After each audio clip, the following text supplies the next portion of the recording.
We have breaking news out of New Orleans. Y'all, OMG, this is very, very sad. There is a guy, ex-military, you guys, he plowed through a crowd, unaliving 10 people, injuring 35 people, and they say that the 35 people, that the death toll may rise. Y'all, prayer hands out for these families who have lost their loved ones on New Year's Day, y'all, start of 2025. I hate that this first live is this, y'all. My heart goes out to these families. Y'all, prayer hands to these families that their lost loved ones during this tragic situation. This guy, he took his truck and plowed on Canal Street, I believe it is, in Louisiana. Good morning, good afternoon, love myself. Happy New Year to you too, y'all. We are gonna get right into it. This is breaking news, y'all. Prayer hands, you guys, and prayers for these families who lost their loved ones, you guys, in this tragic situation. They're saying it was a terrorist attack. This person used to be a U.S. soldier, our army soldier, I believe is army soldier. He's a veteran, and you guys, he was 42 years old, and the police were, I guess they were in a shootout from what I understand, and he is unalive. Prayer hands, you guys. Happy New Year. Sorry to bring this sad breaking news on the first live of the year of 2025, but y'all, I wanted to share this with y'all. People are already, doing terrible things. 2025, the first day of the year. Y'all, let's get into it. It's live breaking news. Terrorism nexus or any domestic terrorism nexus. That can be either that a suspect was directly in touch with the terrorist organization, foreign or domestic, or inspired by them. I will note that there have been a series of ISIS-inspired vehicular attacks in the past, so this does have the trademarks of ISIS-inspired and ISIS-directed tactics. At the same time, we don't yet know whether this was. Y'all, welcome in. Hey, D-Dot. Hey, Most Hated Bronze. Everybody, 456 Casino TR. Loving myself. Welcome in, everybody, you guys. This is sad breaking news, y'all. 10 people have been unalive. 35 people have been injured, and they say the death toll may go up from the 35 people that were injured. This guy, he took his car, his truck, and he ran and plowed through these people in New Orleans, y'all. Prayer hands for these family members that lost their loved ones today, the 1st of January 2025. This is sad. If there was a flag with ISIS emblems or ISIS rhetoric on there, that would certainly be a very significant clue, but we're still waiting to confirm that detail. And Sam, I'm just going to ask you about some more information that we're getting into our newsroom. So 2 sources familiar with the investigation tell CBS News the deceased suspect was wearing body armor. And an investigative reporter with our affiliate WWL confirms from scene sources that the gun described as a long gun had a silencer, or more specifically, a suppressive device. What do those 2 facts tell you? Wow. Those 2 facts really solidify the notion that this individual pre-planned this attack. This was not a spur-of-the-moment, spontaneous action by the suspect. The suspect had a weapon, or many weapons, a vehicle, and at least 1 gun, and we're hearing as well improvised explosive devices, and body armor, such that the suspect could essentially do as much damage as possible while shielding himself from any incoming fire. So all of these details point to the fact that this was a carefully planned attack. I will be waiting to hear whether we learn if the suspect visited the site prior to the attack itself to scope the scene, to try to ascertain how to get around vehicular barriers, how to try to evade law enforcement. But overall, this looks like a premeditated and carefully planned attack. What we don't know is if this individual acted alone, had any accomplices, any co-conspirators, and whether there are any other attacks that may be related that are due to unfold in the coming hours. So while authorities work to neutralize the threat from this attack, they are likely trying to ascertain whether there are any related threats and whether the suspect was in touch with anyone else directly, and or whether this attack could inspire others to act as well in copycat attacks. To that particular point you just said, whether the suspect acted with anybody, how will law enforcement begin to glean that information? Law enforcement will be running the individual's identity if the individual has a license on them or some form of identification, and if not, the suspect's fingerprints or other biometric information through criminal databases to see if this individual has any sort of criminal history. They will be reviewing the individual. Hey, you guys, welcome in, y'all. Welcome in, y'all. I hate that my first live had to be this, but y'all, I wanted to bring this to you guys on the first of the month, 2025. You guys, our country was under attack in Louisiana. Y'all, this was a terrorist attack. This guy used to be in the military. The police were, I believe, in a shootout with him and unalived him. You guys, this is so sad, y'all. He took his truck and plowed through a crowd, unaliving 10 people, injuring 35, and they say that out of the 35 it may be more people. Somebody put in there in the chat that he burnt the building down too. Y'all, this is crazy. This is crazy, y'all, on the first of the year 2025. Shout out to everybody in the building, y'all. Welcome in, y'all. Put your hands up for these families that lost their loved ones and have injured loved ones that maybe possibly pass away from their injuries as well. Welcome in, everybody. Welcome in, y'all. Let's continue. This is live breaking news.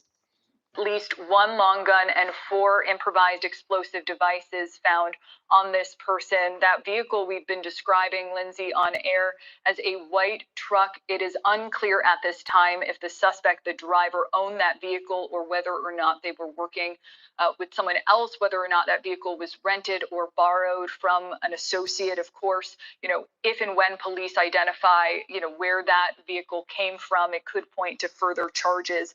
But right now, we expect that federal law enforcement, the FBI that is lead on this investigation, is ascertaining search warrants to search this individual's home, creating a timeline of their possible travel to New Orleans, particularly if they came out of state, and doing a full digital forensic scrub on any devices that might be recovered from the scene or the person.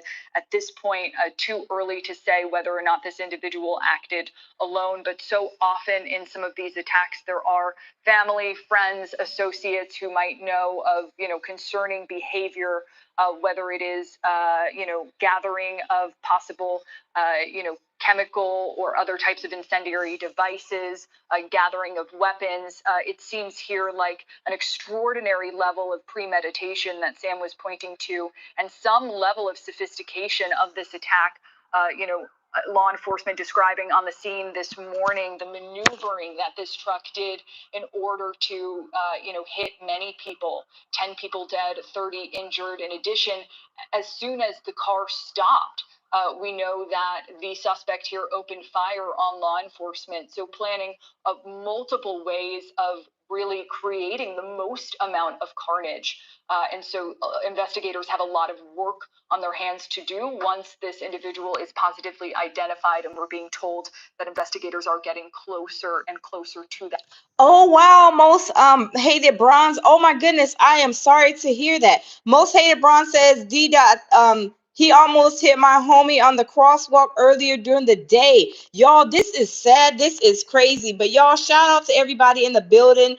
D dot most hated bronze, Carolyn, Nancy, loving myself, Andy, JT, Stephanie K, love myself, Joe, Angel, y'all welcome in. 456 Casino, y'all welcome in, you guys. This is sad. TR, welcome in. Everybody, welcome in, you guys. I want to shout all you guys out, y'all. This is very sad. We're gonna continue. This is live breaking news, y'all. My prayer go out to these families. It says yes, it says at least 10 were unalive, 35 injured, you guys. There was a guy in New Orleans just overnight on New Year's that took his truck and plowed it into a crowd, almost like Daryl Brooks' situation. Y'all, this is very sad, y'all. These people, 10 are unalive, 35 is injured, and they're saying that these other people may go up, the death toll may go up on the 35 that are injured. There may be more deaths from the 35 that people are probably that they're assuming may succumb to their injuries, y'all. This is sad, but y'all, let's continue. A lot more about the suspect and looking at motive. Sometimes that can take days, but we're actually moving pretty quickly in this investigation. I want to ask you about those barricades in a second, but first, what does it tell you that we're able to report that this person was wearing body armor and that this person, a long gun was recovered with some sort of suppressive device, some kind of silencer? That speaks to a large amount of planning, tactical experience.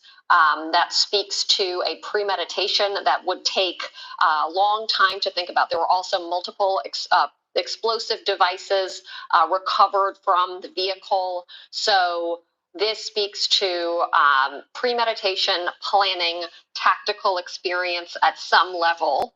So you guys, this guy was in the military. He's an ex-Marine. I'm sorry, I think an ex-soldier, Army, I believe, branch. I'm not sure what branch, but he is an ex-soldier or service member. So he's a veteran.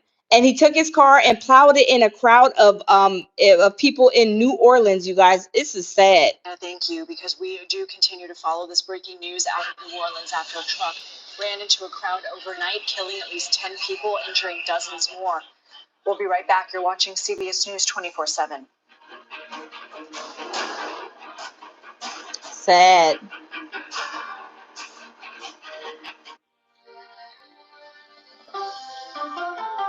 Y'all, this is sad. We'll wait for them to come back on. Y'all, this is sad. This is horrific. You guys, I cannot believe. I mean, literally just walked in and came and stumbled on this information. To hear this is disheartening, you guys. This is crazy. Peter says cycle breakdown. Yeah, it's crazy. This guy, they said they think it's a terrorist attack, and they're saying that more than him was other people were probably in on this situation, y'all. I don't know. He does I don't know what descent he is, but he looks like he's from overseas, one of those maybe countries overseas. I'm not sure. Middle Eastern descent, I'm not sure. But you guys, this is sad. This is breaking news, you guys. There have been 10 people, or some people are saying in the live chat like more than like 12, I guess 12 people that have been injured. And you guys, 35 have, 12 injured. From what some people are saying. But 35 were injured and 10 were reported unalive when I started this live. But some of you are saying 12 people are injured. But Moroccan Texas military. Okay, yeah, and he was from Texas, y'all. He was from Texas. He was 42 years old. This is sad, y'all. This is really, really sad breaking news, y'all. I mean, I cannot believe this, that we had to start the 2025 off with this awful news, you guys. I mean, I'm disheartened to even have to come and bring you guys this bad news, but you guys, these are the things that already happened in 2025. I mean, this is sad. Herbert says 35 injured, 12 unalived. Okay, wow. This is sad. This is very, very sad. I mean, y'all, I cannot believe that this is happening, but it's happening. This is what's going on, you guys. This is exactly what is going on. I'm just waiting for them to come back on. But y'all, this is very, very sad. This is sad. Oh my goodness. This is terrible. Let me see what this news reporter is reporting. But I mean, y'all, could y'all imagine? I mean, today's like it's early. It's so early, and it's sad that we have to go through this. But y'all, let's continue. Background, but what we can tell you is an ISIS flag was found on that vehicle. If you look at the picture of the vehicle where it crashed initially, you will see a pole and a flag flying in the back, and they confirmed that while that is an ISIS flag, they can't confirm his actual affiliation to ISIS, and they don't know necessarily if this was someone who was inspired to commit an act of terrorism, or if this is someone who is a member of ISIS. But they can confirm that they found that, and ask a lot of questions about not only his involvement in this, but the involvement of other people that were placing those IEDs throughout the French Quarter. And this also probably widens the scope to look outside of the French Quarter and see, were they attempting to just attack the French Quarter, or are they looking at other parts of the city of New Orleans? I'm sure that all local and federal law enforcement officers are on high alert. Certainly. I mean, we just had that confirmed from the Associated Press not even 15 minutes ago, that we now know that there are at least 4 total suspects, including the one who is confirmed dead, involved in this situation. And that's what the FBI is looking for. They would not elaborate on that. Obviously, during the press conference, someone did say, why are you so confident that this man did not act alone? And they were not obviously going to show their cards about what they know and what they're looking for, but they're going to have to check pretty much every nook and cranny here of the French Quarter and make sure that this is safe, especially after finding several incendiary devices in several places here. And y'all, this is crazy. This is crazy. I'm gonna switch to another channel, you guys. Another to CBS and see. Y'all, this is really, really sad. Oh, let me put this up. This is really sad. This is heart-wrenching. Y'all, I mean, 2025 and we're already here getting like bad news, starting the year off wrong. You guys, this is terrible. This is like really, really terrible. Um this is really, really terrible. But all we know is that there is been a guy who was an ex-military. He was 42 from Texas, and he said that they're saying that he rented an Airbnb. I believe the truck was rented. I mean, y'all, this is terrible. Y'all, this is really, really sad. This is really terrible. I'm trying to go to another live because it's breaking news everywhere. So we're gonna see just going checking different news channels and seeing what's going on, you guys. Giving you as we get more news conferences or updates, we will be passing that to you all in real time right here. But again, the big update from the FBI is they believe that there was more than one person responsible for this terror attack. Of course, the driver there is now dead, but they believe that others planted bombs in and around New Orleans. Here's what we know of the deceased suspect. We know that he was a U.S.-born citizen from Texas with military experience with the U.S. Army. We got that from the FBI earlier today with those updates coming in from the suspect. But I just want to read out the very latest here from New Orleans. FBI special agent in charge holding this news conference saying that we are working to confirm how he came in possession of this vehicle. An ISIS flag was located on the trailer hitch of the vehicle, and the FBI is working to determine the subject's potential associations and affiliation to the terrorist organization. Weapons and potential improvised explosive devices were located.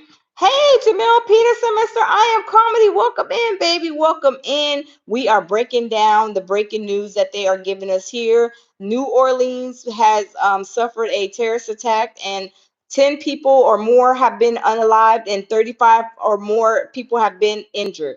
Took place at the news conference that we saw. Again, we'll play this news conference out. If you're just joining us here on Live Now from Fox in the new hour after we do give more updates as well. At the press conference, the FBI special agent in charge revealed that the prime suspect behind the Bourbon Street attack was a veteran. They believe that the suspect to have rented a Ford pickup truck that he later plowed into a crowd of people earlier this morning. The suspect, Jabbar, was born in the U.S. and is from Texas. The special agent said, "What I can tell you, the person was an Army veteran. We believe that he was an honorable discharge, but we're working through this process to figure all that information out. The U.S. Army is assisting investigators through the National Guard as well." So stay right here with us on Live Now from Fox, everyone. We'll take another 2-minute break and be back with more updates all in real time right here on Live Now.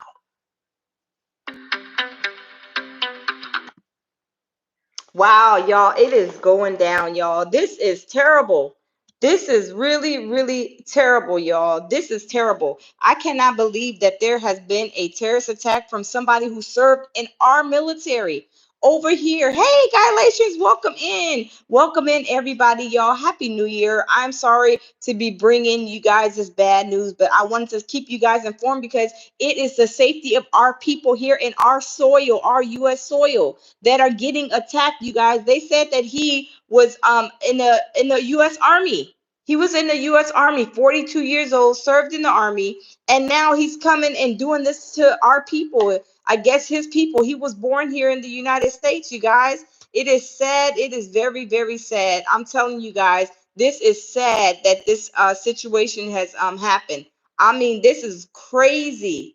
This is really crazy, you guys. This is awful. But this is what's going on, you guys. I'm trying to bring you guys the latest because it's a press conferences all over.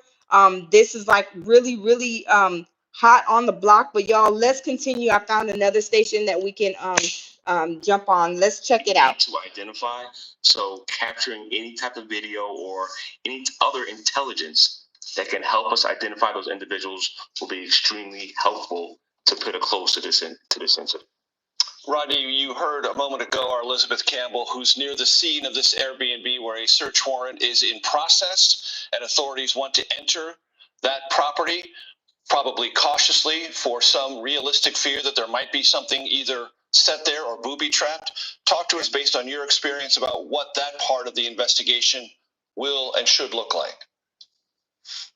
Well, I'm hoping that the investigators involved before they go inside this location, knowing that there were explosive devices recovered from the vehicle, that they use some type of bomb dogs to go in prior to their entrance of the search warrant and make sure that everything is clear and there's no other explosive devices anywhere in any residence or business that they may have to conduct a search warrant in. So it's important that they use these canines to sniff out any potential explosive devices going further to make sure that nobody else gets hurt. Is it your assumption, and I understand that I'm using the word assumption, Rodney, but based on your experience, that Airbnb may have a lot or a little evidence for investigators? Well, whatever little bit of evidence that can be retrieved is going to be instrumental. Regarding how much, the time will be able to tell us that. But these are the little methodical steps that I shared earlier that are going to help us identify other subjects involved with this incident and bring them. Y'all smash the like button for all the family members, you guys, that have either lost a loved one or suffering through the injuries of the lost ones. Y'all smash the like button, y'all. Let's get these likes up so we can push this out in the algorithm. This is terrible. Incident, but improvised explosive devices, not only in the vehicle, but in the surrounding area. Does that tell you anything important about how premeditated this was? Well, you just take a look at him wearing a body armor, him going around the police vehicle and going on the sidewalk during this time frame, getting an Airbnb, him being from Texas. There was a lot of plotting involved. Once I first heard about this incident, I actually automatically assumed that he did not perform this act by himself. That's why I stated there's a little bit more of a concern just on the surface, and the other people that are out there that are involved, are they on the run now? And what's going to be the mechanism to make sure that we bring them to justice and hold them accountable? So there's a lot more work that needs to be done through just getting information and tips to recovering video that can show what actions he was performing prior to this incident, to whatever sciences that they can recover from inside the Airbnb, the location in Texas or any. Renee said, check the Trump Tower in Vegas. What's going on with the Trump Tower in Las Vegas, Renee? Give me that insight. Give me that intel. New Orleans. Katie, as you mentioned earlier, you're not just our reporter on the scene. You were in the French Quarter this morning when this deadly act of terrorism played out. As much as you can, and as gently as you can, take us through. So you guys, this guy, he is U.S. He was born here in the U.S., but they're saying that he has ties to one of them terrorist groups. And he was a military. He served in the military, so he's an Army veteran. And you guys, he was only 42. He got into a fight with the police, I guess a shootout, and the police unalived him. Rescue for the Good Samaritans that were there, the employees of. Y'all smash the like button, you guys. Let's get this out in the algorithm. Smash the like button for these families who lost their loved ones, and also for those ones who have been injured in this situation. Let's smash the like button for them, y'all. This is sad. I heard some commotion. I stepped into a bar along Bourbon, like many others, and I heard that there had been a shooting. So I went up to the second floor window to try to get a better vantage point, and I saw there several people on the ground across Bourbon Street who were injured in varying capacities. I saw first responders rendering aid to someone who was on the ground, seemingly unconscious. I spoke with some witnesses who had also ducked into this bar and asked them what they had seen. One woman told me that she and her husband saw the truck drive past. In fact, her husband, she said, the truck clipped her husband's ankle, but fortunately he was able to move out of the way in time. She said that they ducked into this bar for cover and were just, trying to figure out what else was going on, but that as soon as the truck went through, she said she heard kind of a loud crashing noise when the truck hit something, and then she heard shots ring out. She said it was multiple rapid fire type shots. We know now that a long gun was recovered at the scene, so it certainly kind of, aligns with those kinds of witness accounts that I heard. They are saying that he's a vet on the CBS channel. Police had kind of created a corral for all of us to leave the scene, the area of Bourbon. And as we were leaving, I saw bodies strewn across this block of Bourbon. Oh, Renee, thank you for that information. We'll switch over to them in just a few seconds. And it was pretty horrific. There was blood all over the street. There were people worried for their loved ones, comforting their loved ones. There were people trying to render aid, CPR. There were people being lifted up into gurneys, onto stretchers, and we were corralled out of the way. Police just, at the time, I was trying to record to get some, to get a better picture of what was going on. The police said, no time to record, just keep on going, and they motioned us to safety. And now knowing that there were explosive devices in that area, I know for myself, that's pretty unsettling. Anything could have happened. For many people who were there to learn that, certainly very unsettling to learn that as well. We are grateful. I know I'm grateful to be able to be here and give you this report, Major. Okay, I just want to ask you, 3:15 a.m. In some American cities, after the clock strikes midnight and everyone has said Happy New Year, crowds tend to dissipate. But New Orleans prides itself, understandably, as a 24/7 city that likes to party. What was the size of the contingent at that time, 3 a.m., as compared to midnight? Sure. I used to live in Denver, and at 2 a.m., all the bars close. That's definitely not the case in New Orleans. New Orleans is a unique place where they want you to have fun. Laissez les bon temps rouler, let the good times roll. It's the Mardi Gras, word, the Mardi Gras phrase, if you will, that everyone lives by here. At 3 a.m., that's really the peak hour that people are out and about. So there were a lot of folks that want the fastest working GLP-1. Y'all, this is sad. This is sad and crazy. We got a commercial. Let's skip this commercial. Time, carefree, ringing in the new year. Certainly not expecting something as horrific as this.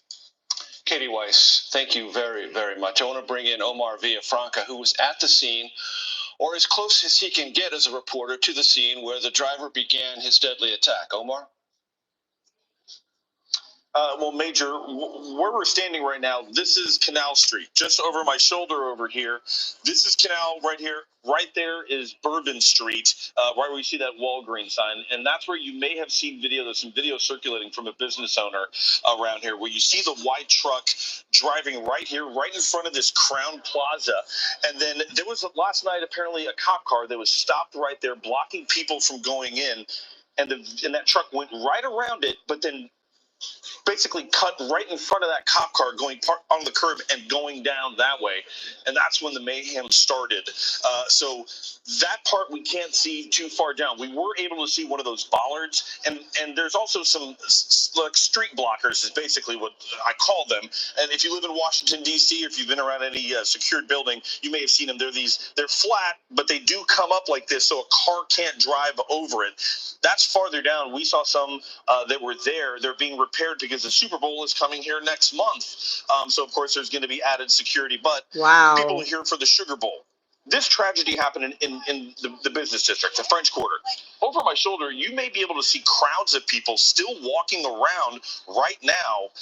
They're here not only because it's the French Quarter and it's New Orleans, but because tonight the Sugar Bowl was supposed to happen. So you had fans from Notre Dame, fans here. You had fans from Georgia that's supposed to be tonight at the game.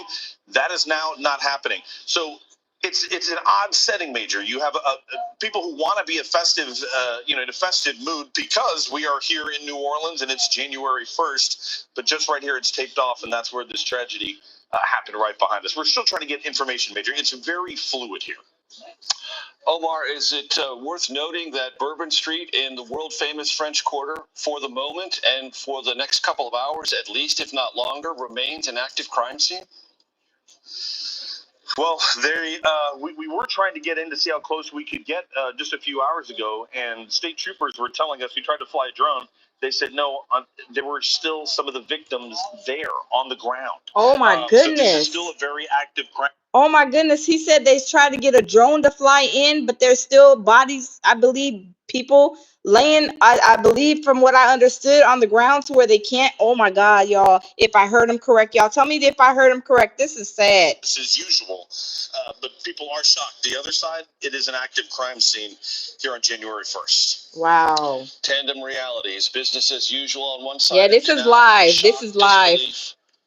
Very pronounced layers of horror on the other side of Canal Street, and then down Bourbon Street into the heart of the French Quarter. Nicole Skanga, your thoughts? I want to point out here, Major, this is the deadliest U.S. vehicle ramming that we know of, and there is a rich history of this particular kind of attack, often a terrorist attack. The use of a vehicle as a weapon.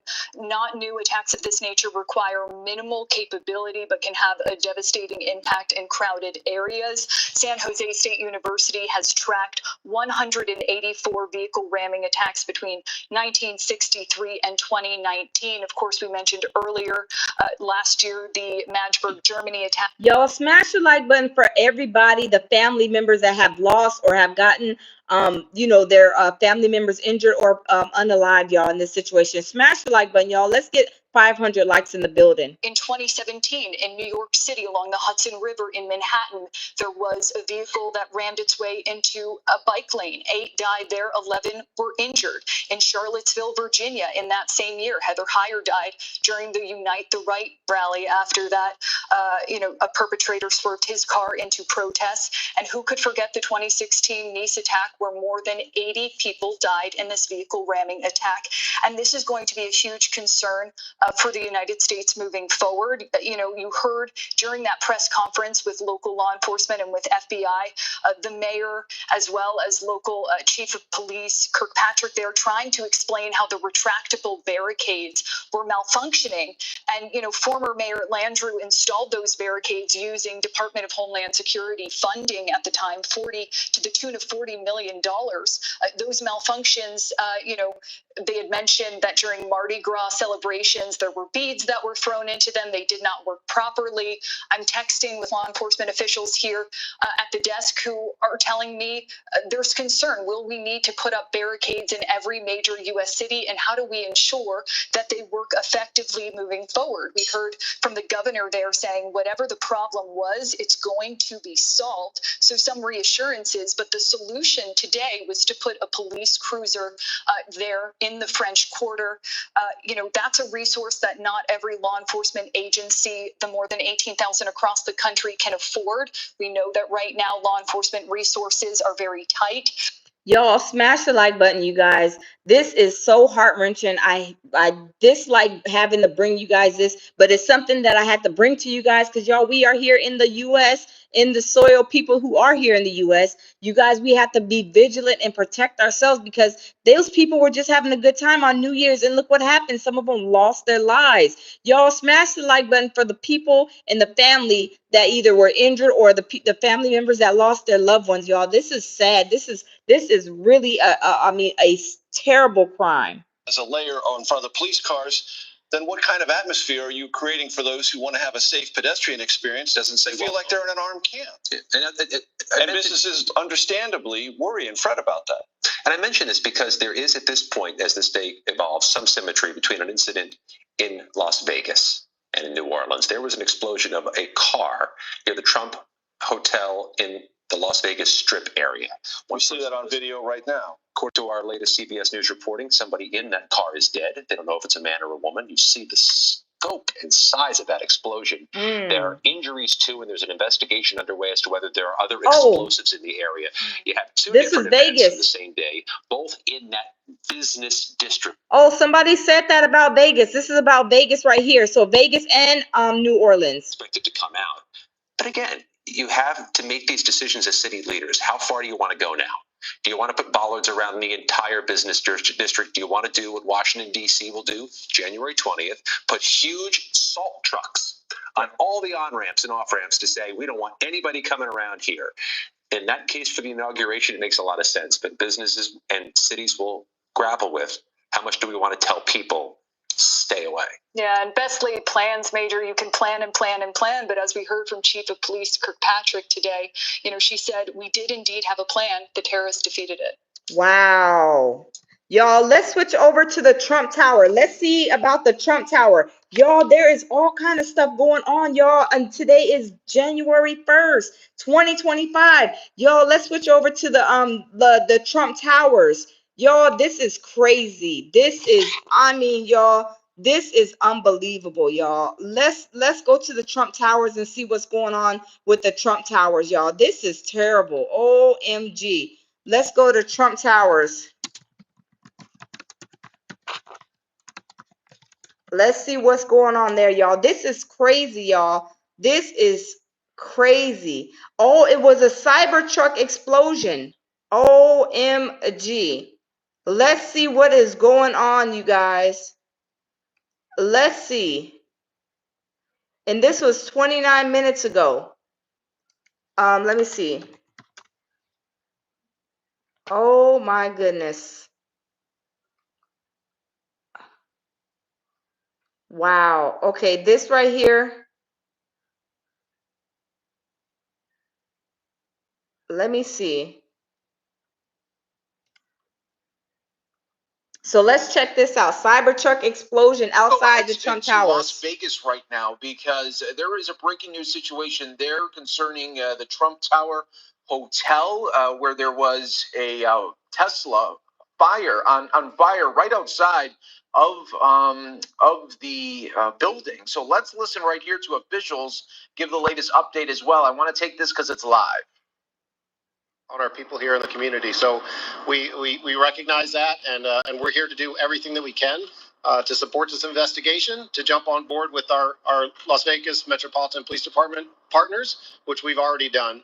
I know you're looking for a lot of answers, and ideally right now we just don't have a lot of answers. We're going to continue to work as hard as we can over the next 24 to 48 hours to hopefully get more to you. But this time we've got a lot of questions, and we've got to figure that out before we can actually get anything out to you right now. So again, we're here, we're deploying resources, and we will continue to do that until we get to the end of this and figure out exactly what happened and why. Thank you. Wow, we are under attack, y'all. This is crazy. Thomas Touchstone, Deputy Fire Chief of the Clark County Fire Department. The Clark County Fire Department responded this morning, along with Las Vegas Metropolitan Police Department and Las Vegas Fire and Rescue. We had a response time of approximately 4 minutes. Engine 12 arrived first on scene for the fire department to find a fully involved Tesla Cybertruck in the valet. They quickly began pulling tack lines to extinguish the vehicle fire, and also realized at the same time that there were multiple persons with injuries located around the vehicle. Wow. In total, as the sheriff said, there were 7 minor injuries, 2 of which were transported to UMC. Again, for minor injuries, and there is 1 fatality within the Cybertruck. CCFD's remaining on scene in coordination with Las Vegas Fire and Rescue and Las Vegas Metropolitan Police Department to continue to render the scene safe, to make sure that the Cybertruck is fully extinguished as it is now, and then also to recover the victim from the vehicle. And we'll remain on scene assisting Metro as long as possible. That's all I have. Thank you. I would also just like to add, I'd like the community to please stay away from the area for right now, because we don't know what we don't know, obviously. I'd also like to thank our Strip resort partners. As you can imagine, We've had to evacuate the hotel. The vast majority of the people that were staying in the hotel have moved over to the resorts world. I'd like to thank them for their graciousness in hosting these individuals that are also victims in this as well. We'll have another, we'll let you know when the next press conference is going to be with a whole lot more information for you. But until then, I just remind the community we believe everything is safe now. Thank you very much. Wow.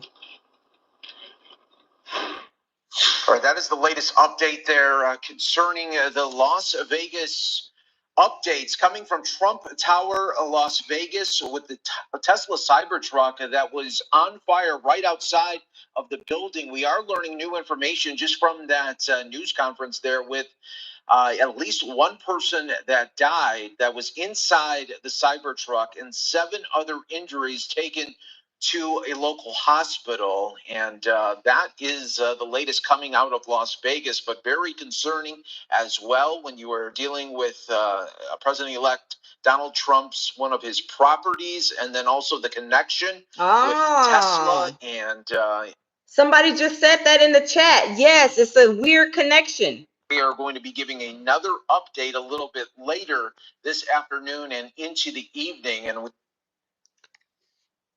Uh-oh, y'all. So let's bring in NBC News law enforcement Okay, and let's turn intelligence back. correspondent Tom Winter. He's been reporting all morning on this.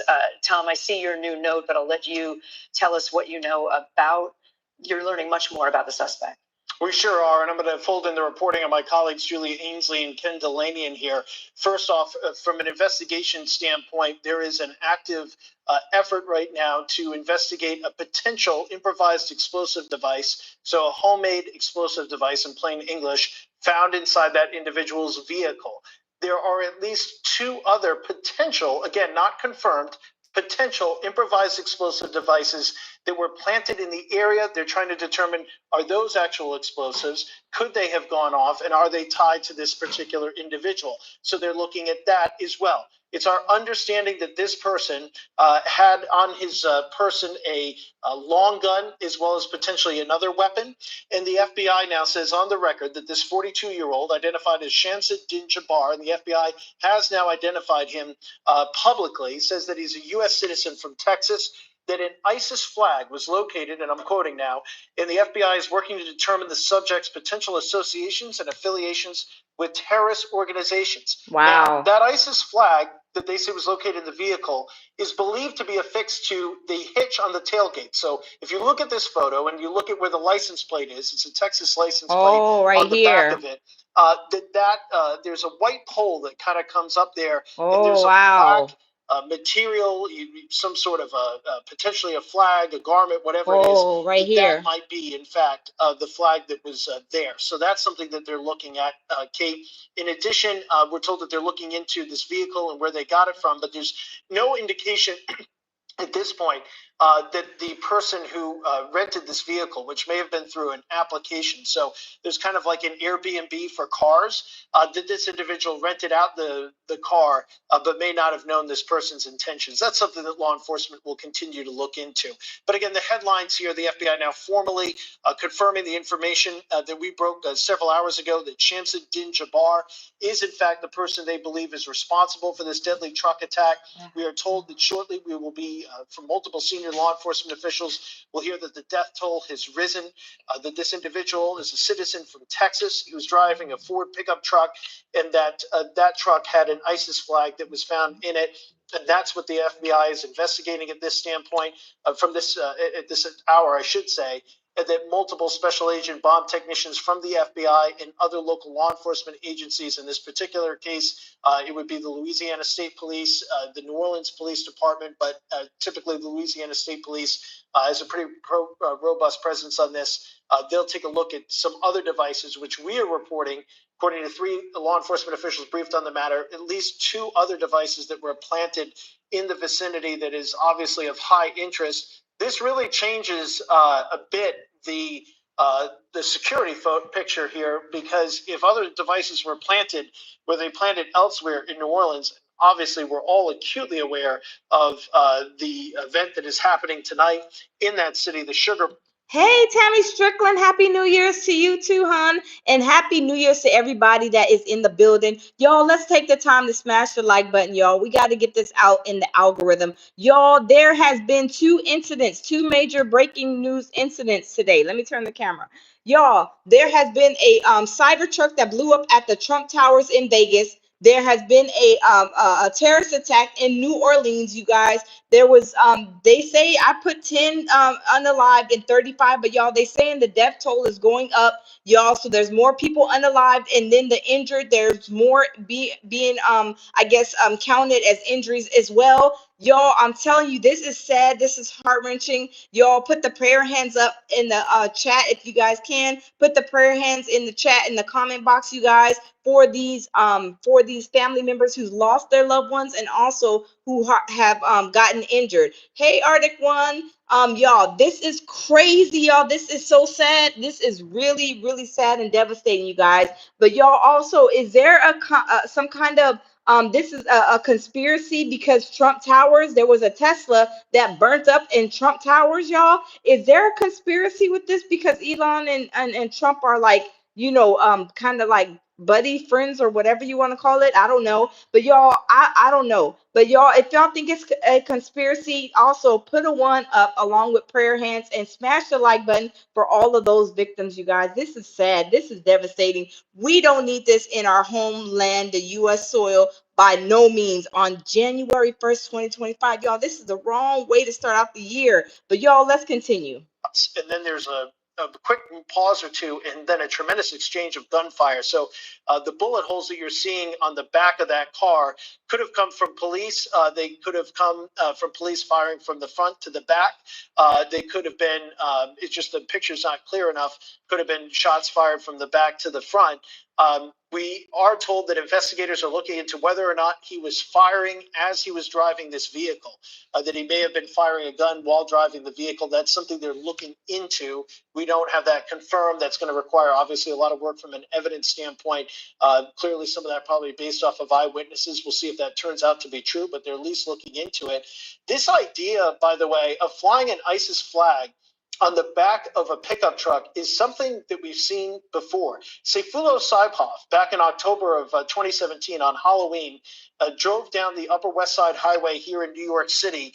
Oh, Renee. Oh, thank you for that information, y'all. Renee says that at the lounge, Elon supposed to bought the Diddy list. Don't know if that's true. Wow, y'all, I'm telling y'all, this is some crazy stuff going on in the world, y'all. Some crazy stuff. Y'all smash the like button. We got to get this in the algorithm, you guys. Whether it, whatever situation it is with Trump and Donald, whatever them, y'all, there's lives that have been lost in this situation. Y'all, this is sad and tragic, y'all. Y'all, I mean, this is sad. Continue to put the prayer hands up throughout this chat, you guys, at the live. Even if you guys are watching it after the live ends, put the prayer hands in the comment box for these families, y'all. Let's continue. Driving through a crowd in vehicle ramming attacks is something that we've seen over the last decade. It's talked about in almost every single major propaganda that comes out from various terrorist organizations. And as we recently reported on NBC News Now, and the story I believe we talked about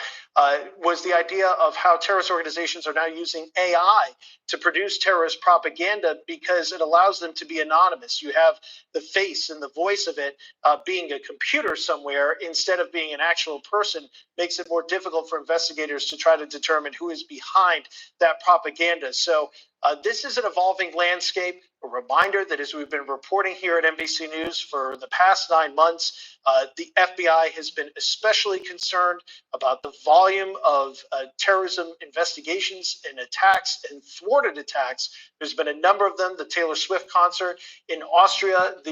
Yes, thank you, Arctic One. Yes, everyone, take a second to smash the like button, like Arctic One said. Y'all, let's smash the like button, y'all. Let's get this out in the algorithm because some people do not know that this is happening right now, y'all. This is breaking news. This is live news, breaking news right now that's going on. Smash the like button, you guys. Even if you guys are gonna catch it on the after my live ends later on, y'all. Put your prayer hands up for these families, y'all. This is sad and devastating. And shout out to anybody in here that is listening to the live that you guys lost a family member during this situation, this tragic situation, or had somebody injured, a friend or family or somebody, y'all, this is sad.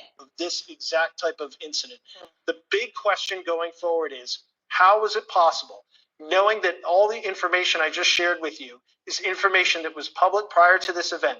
How was it possible that a truck was able to drive down Bourbon Street in the early morning hours on New Year's Eve, when obviously there would be a lot of people out? There are a lot of people out in that street on a Tuesday in August, let alone at this time of the year. And as we saw here in New York City last night, it would not have been possible for this attack to take place. They fill up sanitation trucks with sand, and good luck to anybody trying to get through that. So obviously, serious questions will need to be asked of New Orleans authorities.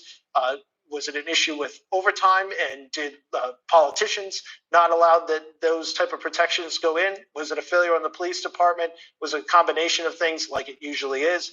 Time will tell. Yeah. Tom, before we let you go, can I just ask one question about the victims in all this, the people who've died, the people who are still hurt and in hospitals? Because you said when we came to you that the death toll has risen, which is the worst news we could imagine.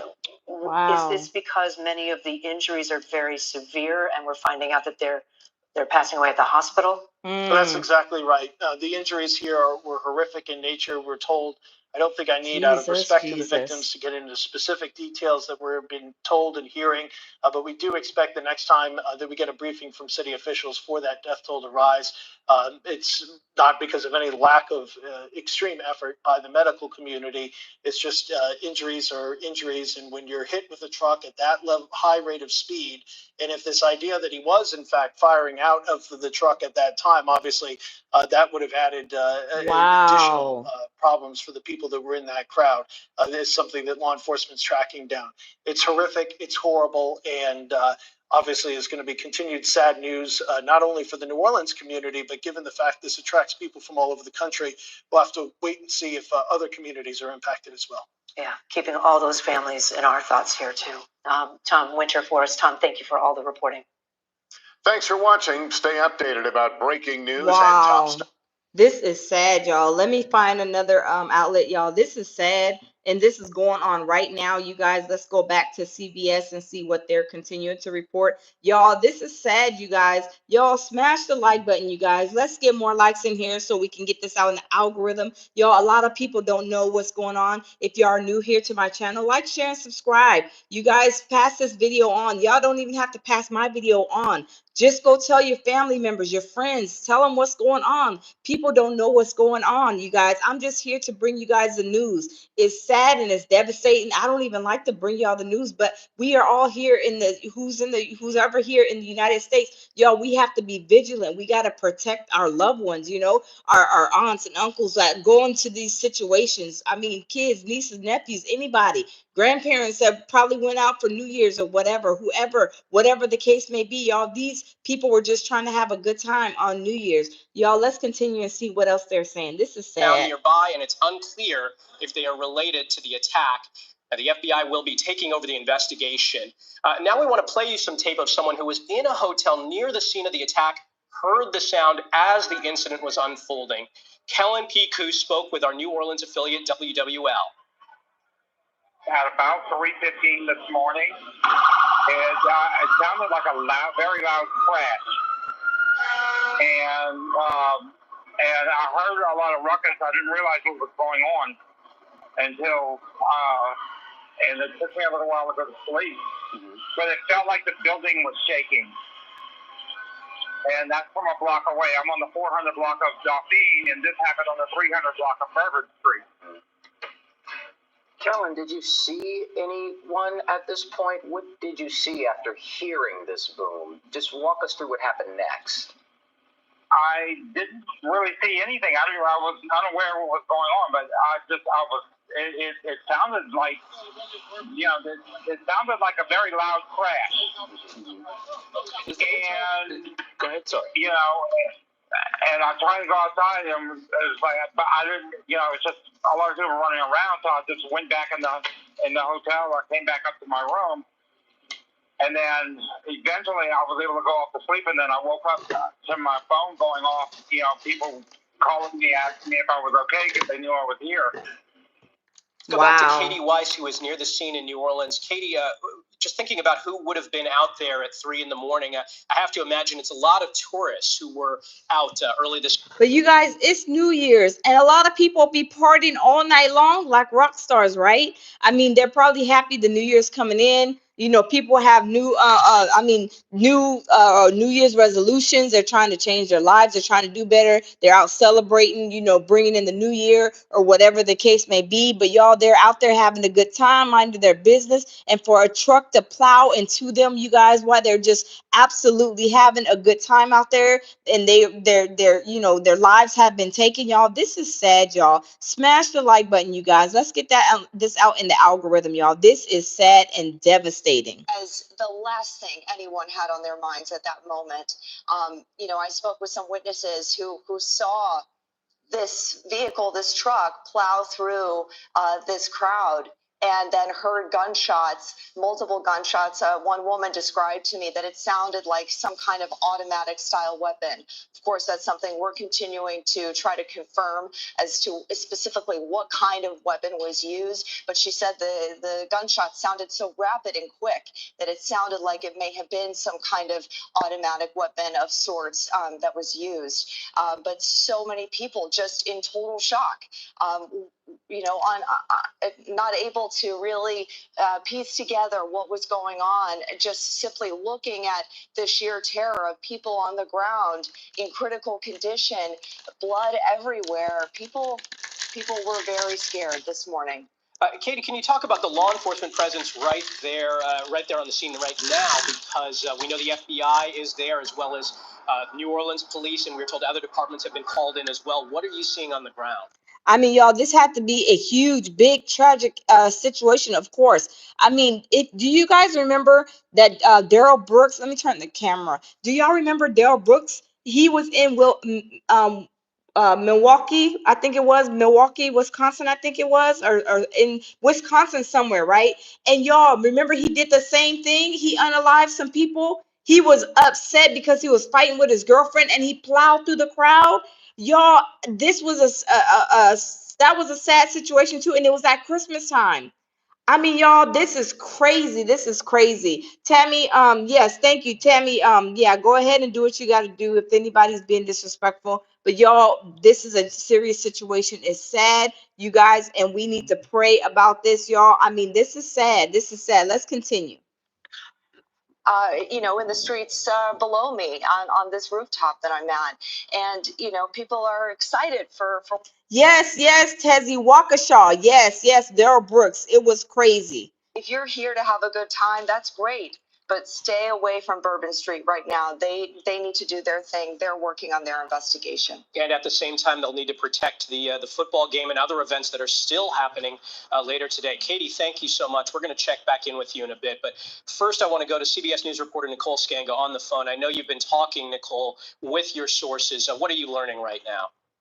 Yeah, and Michael, there was a bit of a change of posture, or perhaps just a clarification here. The FBI putting out a statement moments ago indicating, you know, first and foremost that the subject, after engaging with local law enforcement, is now deceased. Of course, CBS News already reported that. We do know that this individual had a firearm on their person as they were driving the vehicle, and right now local law enforcement, in conjunction with the FBI, are searching that vehicle.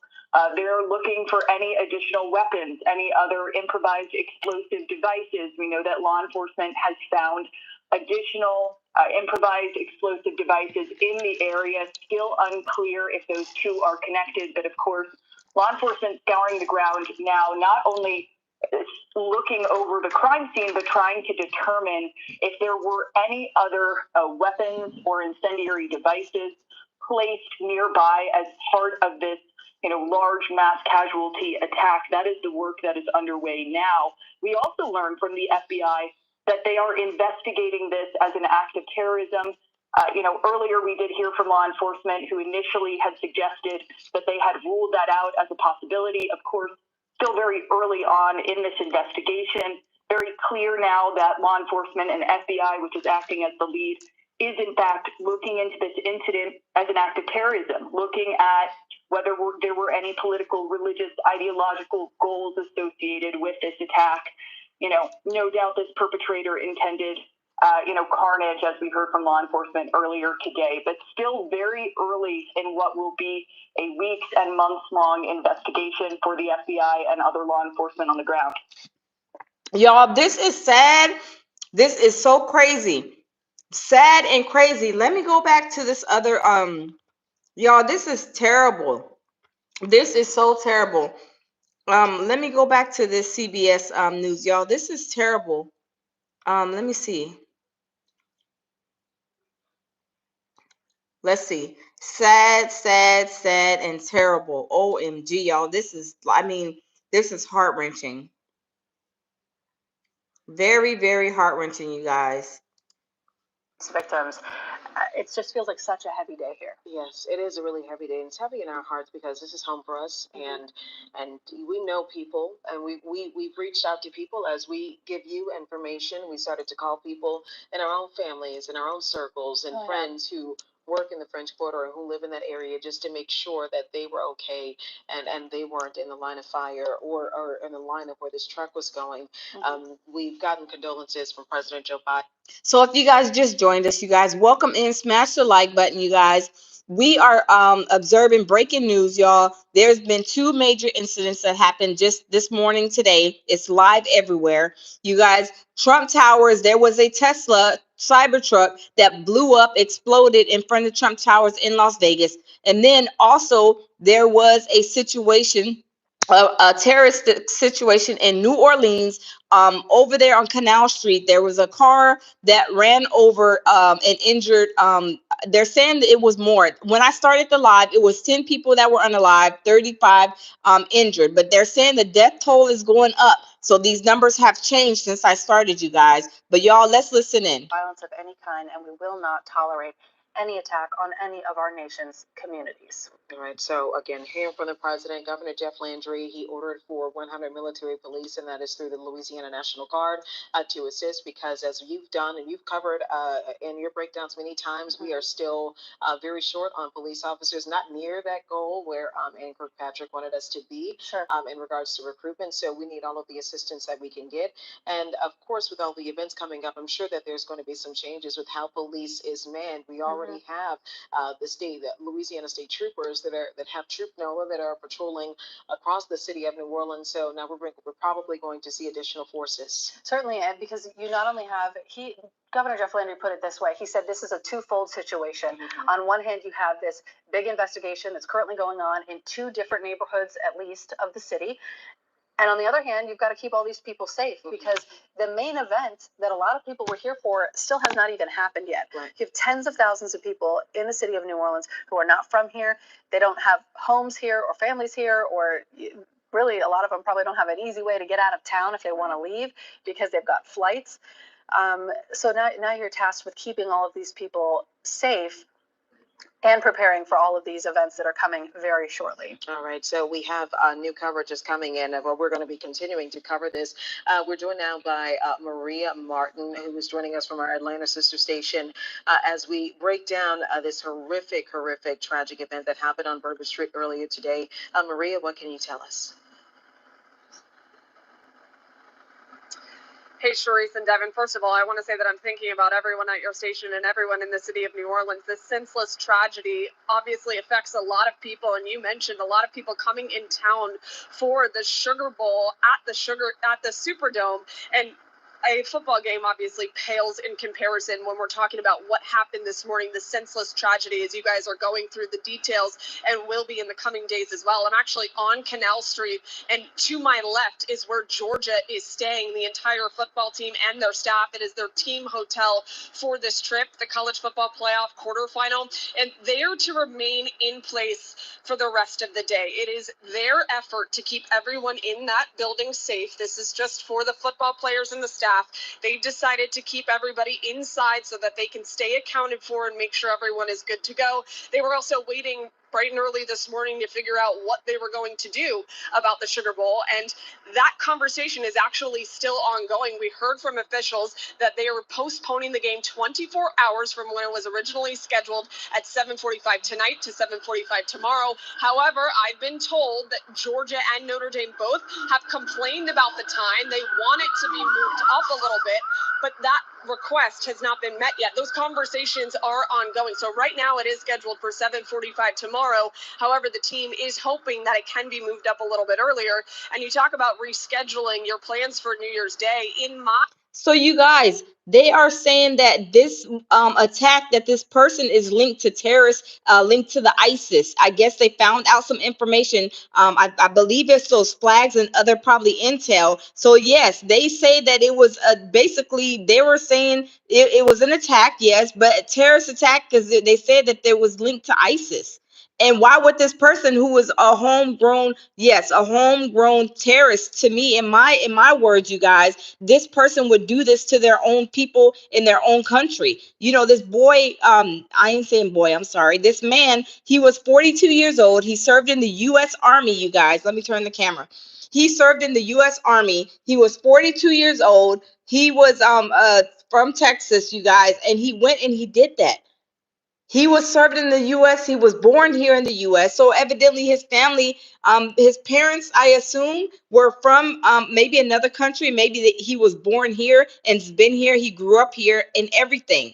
So did he do this because maybe his beliefs, his what like ideology, whatever his beliefs? I don't know. But y'all, he took a truck and he plowed and ran into the crowd, unaliving 10 people. But they say the death toll is going up and injured 35, but that toll is going up too. But y'all, it's sad. It is very sad. But y'all, let's continue because this is live and breaking news all over. And also in Las Vegas, Trump Towers, there was a cyber truck that exploded, you guys, outside the Trump Tower. So I don't know what's going on with that situation, but y'all, let's continue to listen in. Our sister station at WXIA in Atlanta. She is a sports anchor and reporter, so she has valuable knowledge when it comes to what these teams and these players are doing. And you did mention, and you did hear from her, that all of the players are being kept inside of the hotel room, obviously to maintain their safety. The players have all been accounted for on both sides, on both accounts. And then that's the thing that we're worried about. And you asked, you were talking about this earlier, if these players were potentially, which I don't necessarily know the protocols for sports for football players when they're in town for a game day. Do they get an opportunity to go out? I'm assuming at 3:15 in the morning that these Everybody players was were out not. in bed. Yeah, I don't know. I think it was Angel. Somebody asked a question if about Jay-Z said something, or maybe we don't know. Probably so. Maybe Jay-Z has a hand in this. No, because this is college ball, so it's not the NFL, but the NFL is the Super Bowl. So I don't know. Maybe there's some kind of connection there with the Super Bowl. I don't know. I have no idea. I don't know. But y'all, let's continue to listen in. Just heard her say that she spoke to and she's listening to some of the chatter that you hear inside of the hotel rooms for all the visitors, and some people are asking to leave the city. Here's the thing: you can't expect people to want to celebrate. It's a little difficult after such a heavy event for people to want to celebrate and want to continue to attend a football game, which is completely understandable if they don't know necessarily where we stand, and capturing the other people that were involved or potentially involved in this. Also, if we don't know where we stand with security and safety and knowing what the updated plan is, and I'm sure as the time unfolds that we're going to know exactly what that plan is. And some people just feel it's a heavy moment. It's a moment where you were maybe inches away from a terrorist attack, and sometimes this is something that is nowhere near us. Yeah, and you just want to be out of the city. Yes, absolutely. And not to mention, a lot of things are not open right now. Obviously, Bourbon Street is still closed down as the FBI continues to investigate. So a lot of the celebratory nature of this weekend is over. Yes, and so right now it's a lot of people who are just frustrated and, quite frankly, who are scared, and a lot of us here. And yes, you guys, they have some kind of, I think it's a Sugar Bowl with I think the colleges. It's called the Sugar Bowl. I think they should reschedule it because, y'all, this is too close. They was supposed to be a game today, the Sugar Bowl, I believe, and they canceled it for tomorrow. But y'all, who's to say it's still safe? Because they are saying that they think that there's more people that were in on this attack. there's more people that they're assuming that they believe that is in with this attack. So what if they just didn't make and meet their quota to what the damage that they wanted to do, and they come back and do it again while the Sugar Bowl is on? Y'all, this is, our lives are more important than a sports game and trying to have fun on the dime that's on the time of a terrorist. Y'all, I think they should cancel and reschedule this Sugar Bowl. Y'all, that's just my take on it. But y'all, put a 1 in the comment box if you guys think that the Sugar Bowl should be canceled for safety purposes, because the Sugar Bowl was supposed to be today, I believe, but now they are saying that the Super Bowl has to the Sugar Bowl is going to convene tomorrow. But I don't know, y'all. Let's continue. Questions, no problem. There's a lot of questions regarding how that truck can make it onto Bourbon Street. As we've mentioned before, if you're not familiar with of New Orleans, when there are major events in which we host major events, it feels like almost once a month sometimes. As we host major events all the time, they typically have a plan in place that closes off the French Quarter, and it's usually just either as a safety measure and as a traffic measure to make sure that we don't have a lot of traffic buildup and we don't have a lot of people that are in danger. And we talked a little bit earlier about one of those measures being bollards that were placed on Bourbon Street, but this was in response years and years ago to terrorist attacks that happened with vehicles used to kill or mow down people in other places, more specifically in East France, or drunk driving incidents as well. So those measures are put in place to make sure that this doesn't happen. And right now, those bollards are down, but as Whitney may have mentioned, and as we heard earlier in the news conference, they may not have been a factor here. For those who don't know what these are, they are kind of movable metal poles, metal barricades that would prevent a car from going down the street.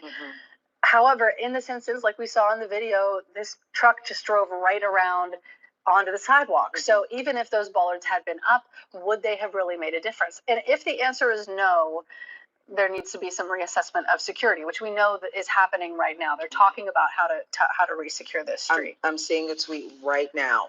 You just mentioned this. This is from the FBI in Houston.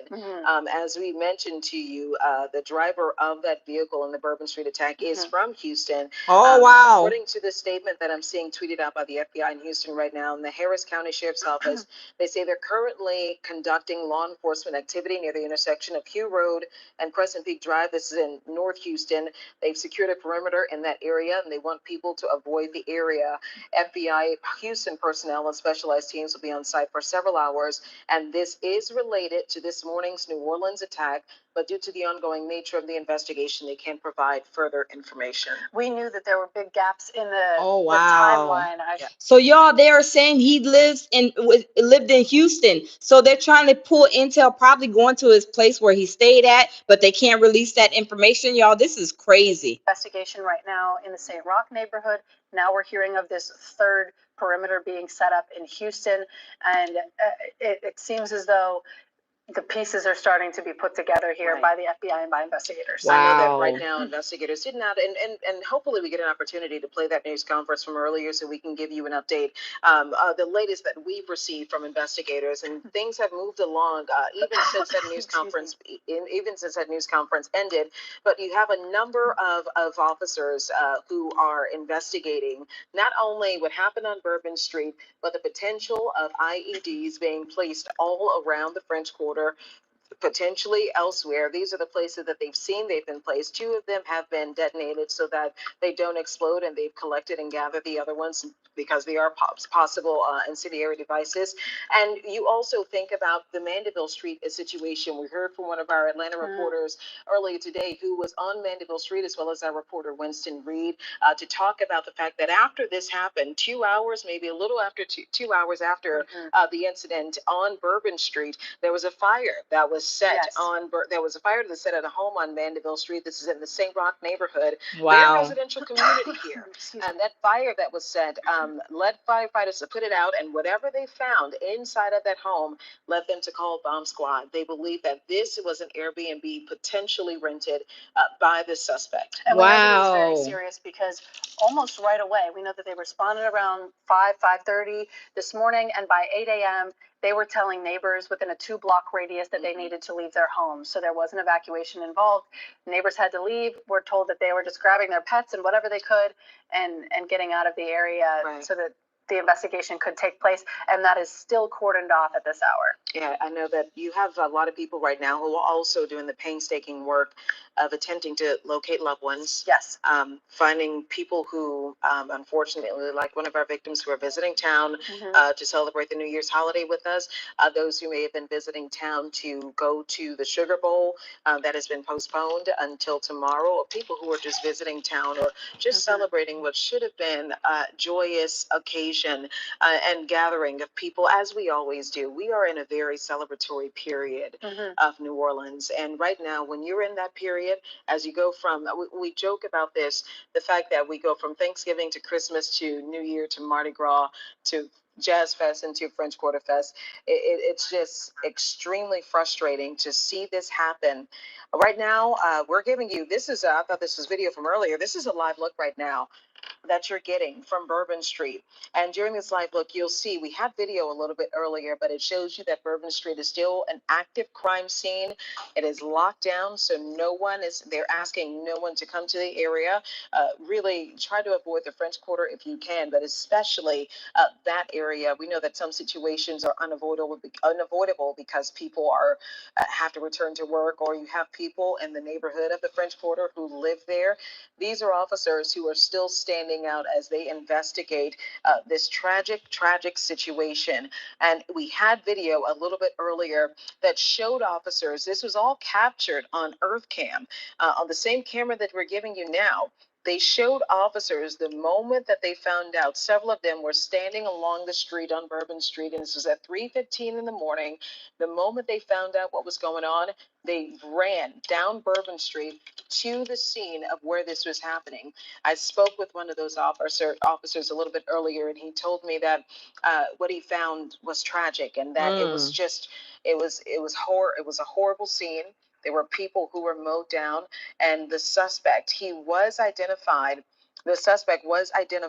with having military gear on and headgear on. There was a long gun that was. So he had military gear on. So was he ready for a fight, to be going in a shootout back and forth with the police, you guys? It sounds like it. If he had some type of like a tactical gear, like bulletproof vests and stuff like that, y'all, he was ready to do whatever he had to do. Y'all, this is crazy. Smash the like button, y'all. This is sad. Now, this is the video that I'm telling you about here. These are the officers, and you see them standing around. It is 3:15 in the morning and not much happening. And this moment here is the moment that we knew, and everyone else knew, that something was wrong. All of them ran down the street. And this is a few blocks from where this incident happened. All of them ran down the street towards where this terror attack was happening this moment. And at this hour, 3:15, a lot of people still out partying, and you have people who don't know necessarily what is going on. So they haven't ran away. This is why if you look at the video or continue to look at the video, it may seem like, no one's paying attention. Bourbon Street is a very long street. This incident happened at really the beginnings of Bourbon Street. And look, you have state police troopers running down the street as well. But this happened to that entryway to really to Bourbon Street, where you have Canal and Bourbon. And then you have further down, of course, where this Earth camera is. So there is intentionality of probably getting those people at the entry level, because really a lot of people cannot drive into that area. Being joined now by Katie Moore, and you were talking with David Hammer a little bit earlier about what you guys found, all the investigators found. Yeah, we've been digging into this all day long, of course, as everyone else has. And one of the things that I recently discovered as we were talking about the FBI in Houston carrying out activity, you and Devin mentioned that statement that they issued through the Houston FBI office. Again, just to reiterate that for those who are just joining us, the FBI Houston and Harris County Sheriff's Office are currently conducting law enforcement activity near the intersection of Hugh Road and Crescent Peak Drive in North Houston. We have secured a perimeter in that area, and we're asking people to avoid the area. FBI Houston personnel and specialized teams will be on site for several hours. The activity is related to this morning's New Orleans attack, but due to the ongoing nature of the investigation, no further information can be provided. Now, that is of note, I did a public records search on the suspect in this case, the alleged attacker, Shamsud bin Jabbar. And one of his last known addresses is on Crescent Peak Drive. So we can assume that they are securing his home, looking for any evidence that may be contained in his house in Houston.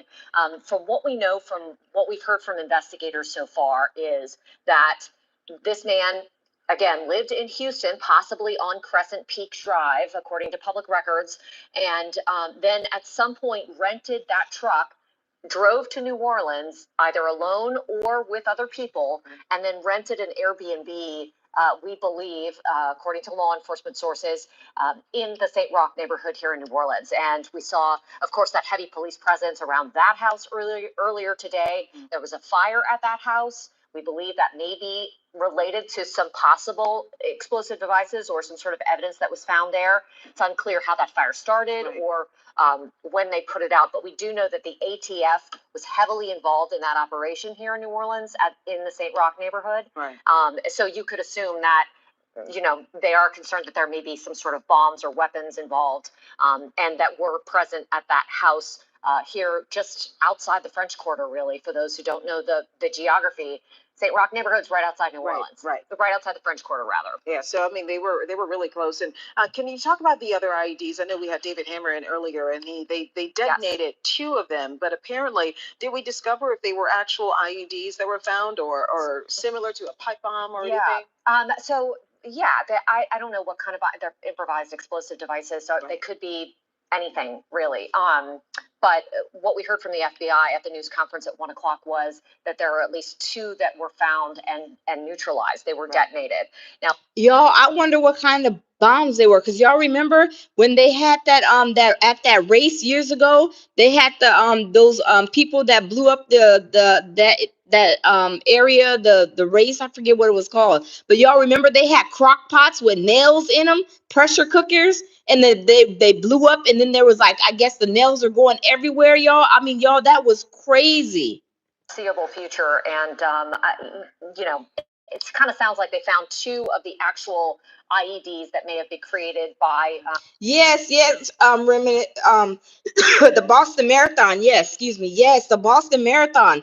That was crazy. That was really crazy, y'all. law enforcement bulletin that was sent to the Louisiana State Police, that apparently there's surveillance footage of 4 people, 3 men and a woman, placing those IEDs in the French Quarter. Right, and you know, and that's what made me question the security protocol right now for the French Quarter. I know that the crime scene is mostly on Bourbon Street, as it should be, but are we opening up the French Quarter to everyone right now, or are we waiting until this investigation is complete, or are we only? How long will people have to shelter in place before they can leave safely and go somewhere else? You know, when I came into work, you know, this morning, there were tons of people out walking around in the quarter. Right. So there were people driving in the quarter, just not in the areas Oh where my this goodness. terrorist attack happened. Oh my God.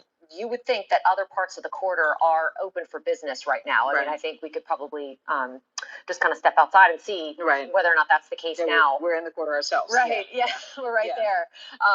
But we obviously haven't had a chance to do that. So, but you know, I don't know. It sounds like, you know, the governor, all of our law enforcement leaders have said they really want people to stay away from the area as long as they can. Now, we have 60,000 people in town for the Sugar Bowl and for New Year's Eve. Wow. There's probably an additional number on top of that. Right. So those tourists have to go somewhere. They need a place to eat. So you would think that at least some of the restaurants and things are back open. Right. I know that they probably are taking some protocols to make sure that the people that are driving around don't access certain. Hey, Rakisha, welcome in, and everybody that's just joining us. Y'all, there is 2 breaking news situations going on today, you guys.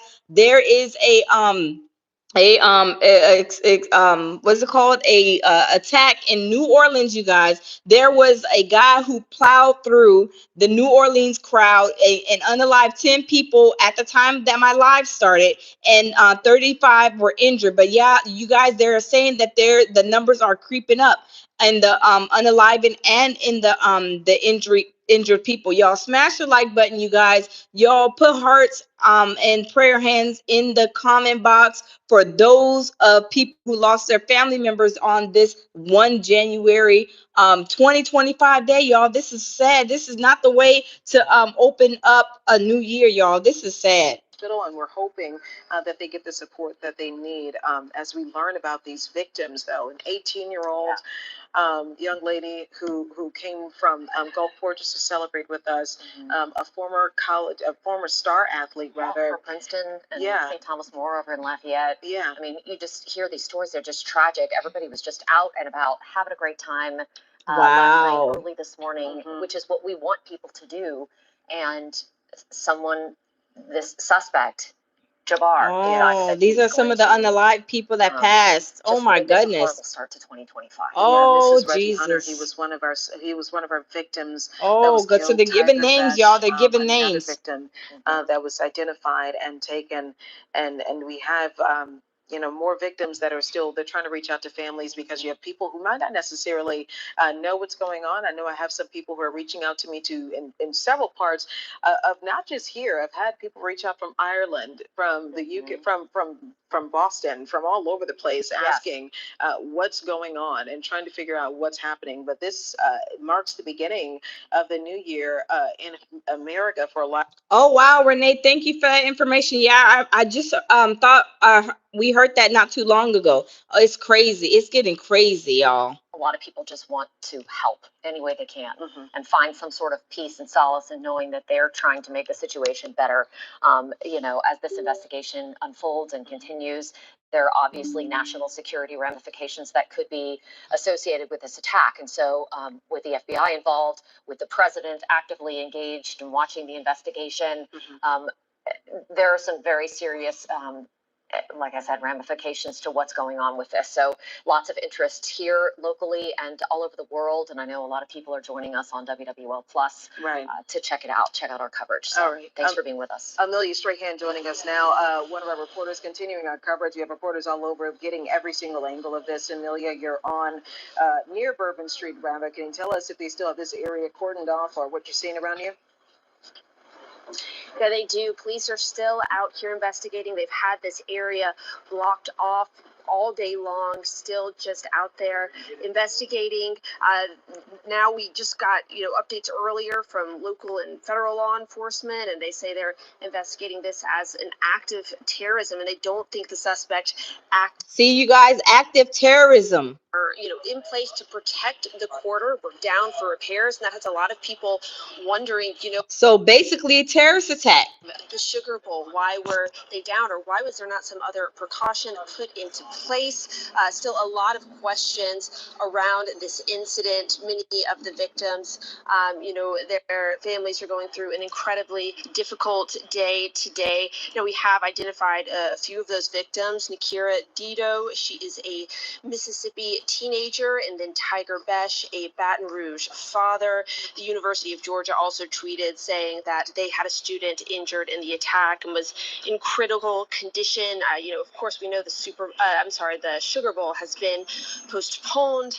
So definitely a difficult day here for our city. You can see this Louisiana State Police trooper still has the street blocked off. We've talked to a number of people that live around the area, or they have Airbnbs down the street, and they haven't been able to get back. They're having to find other options, getting hotel rooms. So definitely a difficult day for the city. At least 10 people were killed, 30 at least injured. So a really dark way to start the new year here in New Orleans. Reporting live from the French Quarter, Amelia Strahan, WWL Louisiana.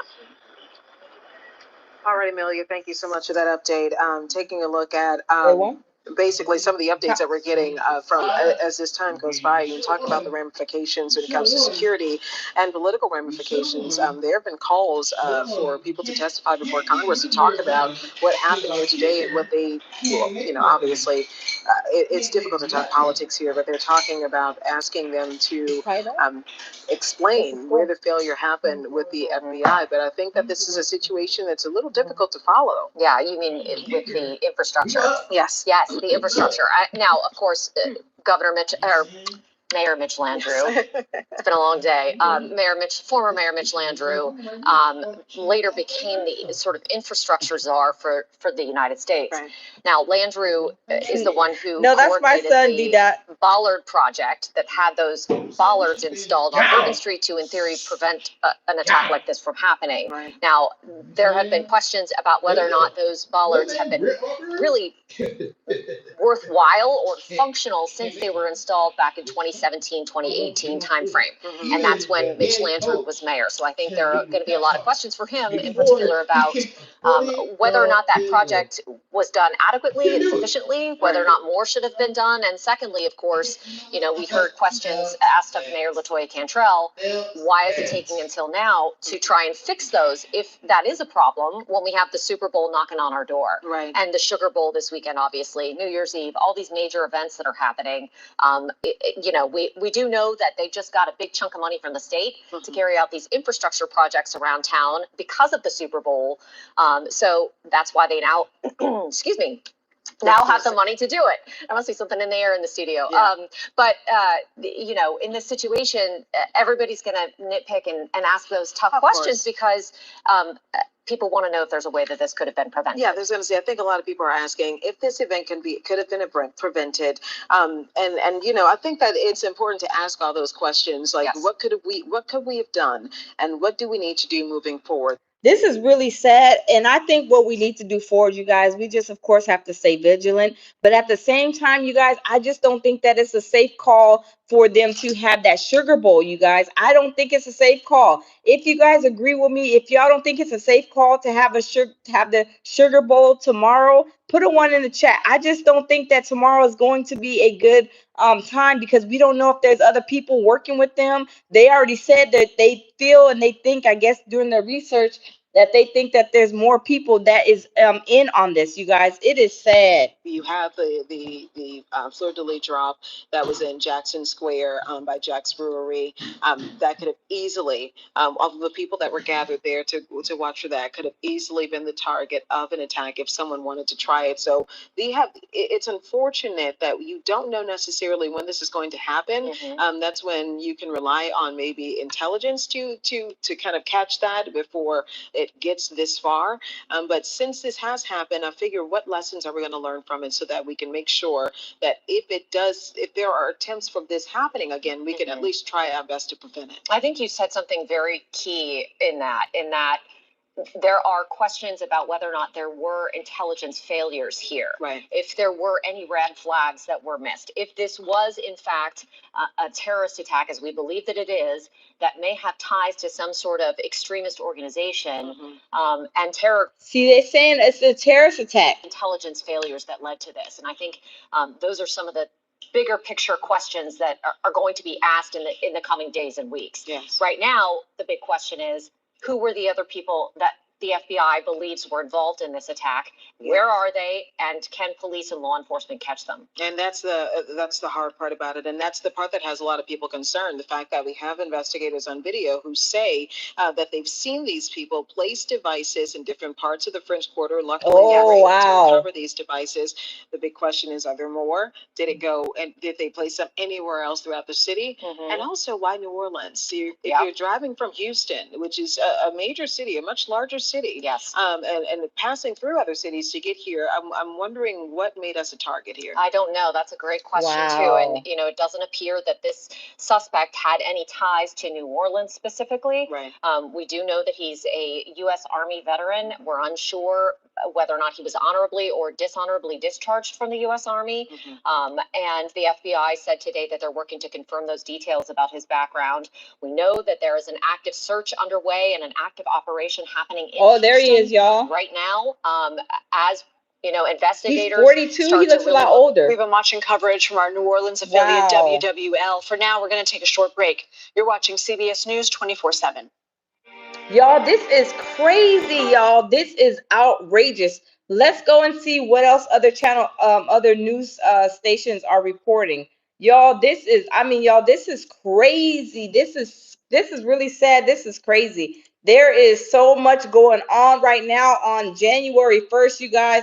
This is really, really crazy.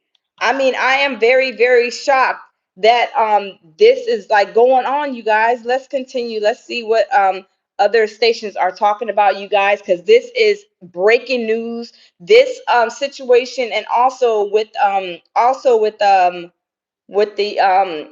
Las Vegas, y'all. Let's continue.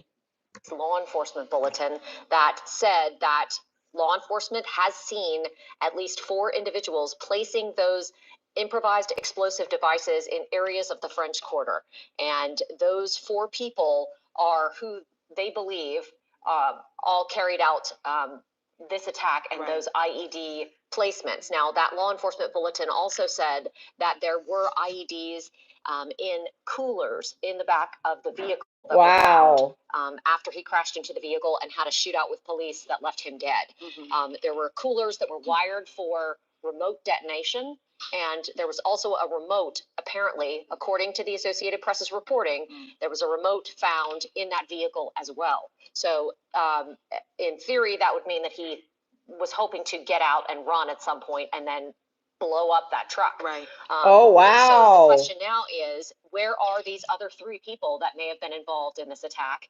Have police track them down? We know from talking, from talking to my law enforcement sources today, that they have been following leads all morning long in trying to track those people down. So I think that something that works in their favor, in investigators' favor in this case, is that you pretty much can't go anywhere in the French Quarter without being on camera. Everywhere. And there has been a concerted effort over the years to install high definition cameras all over the quarter so that law enforcement agencies can track any suspects that commit any kind of crimes in our most populated area. Perfect example of that is a shooting that happened on Royal Street recently, where several people were shot outside of a restaurant, and they were able to quickly make an arrest, especially when you had someone who was he committed a crime with an ankle monitor on. Yes, absolutely. And I think the New Orleans Crime Network, the crime center, also has the ability to use, I believe, facial recognition software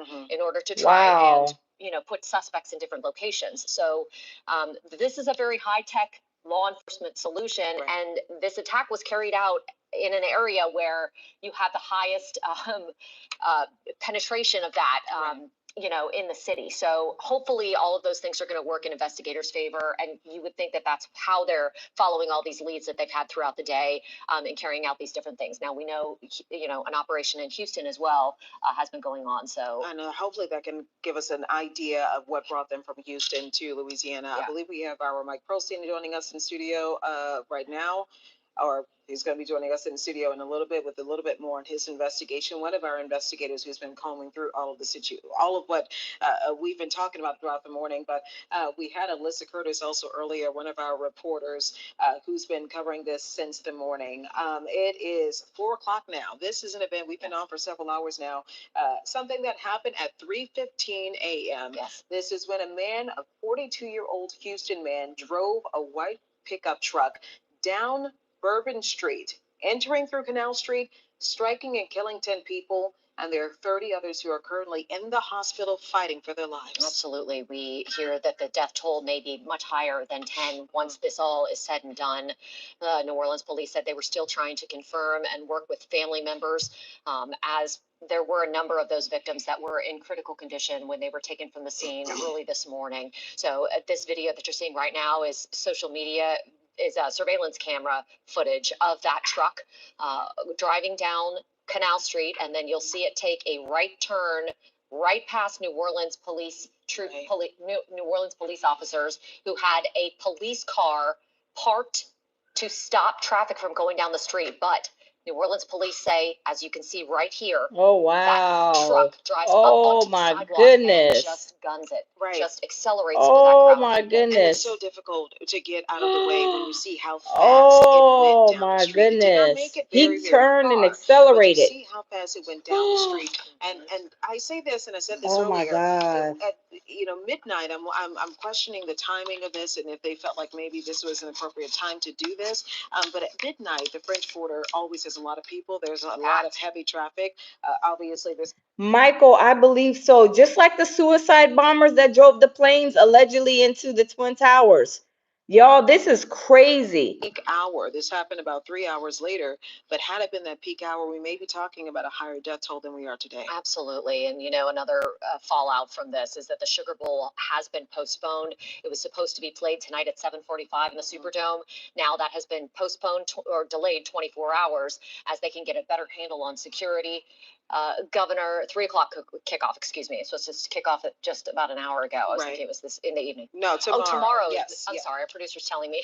Yeah, it's been get the postponed. timing right. Usually the Sugar Bowl, if you watch any of the sports, is at nighttime. Yeah. I think tonight was supposed to be a 7:45 kickoff. Tomorrow it'll kick off at 3 o'clock at the Superdome. So again, And y'all, I don't think they should do this. I think they should push it off because this is too close for comfort. Y'all, there are going to be people down there trying to still get down there and they're still investigating. This is way too early, y'all, I think. Skip town, and some of the players are being kept inside of their hotel rooms for their safety and their protection. And I want to go to Alyssa Curtis now, who I believe is on Canal Street, where some of those players are likely being held. I think their hotel rooms are right there on Canal Street and not far from where this incident happened, Alyssa.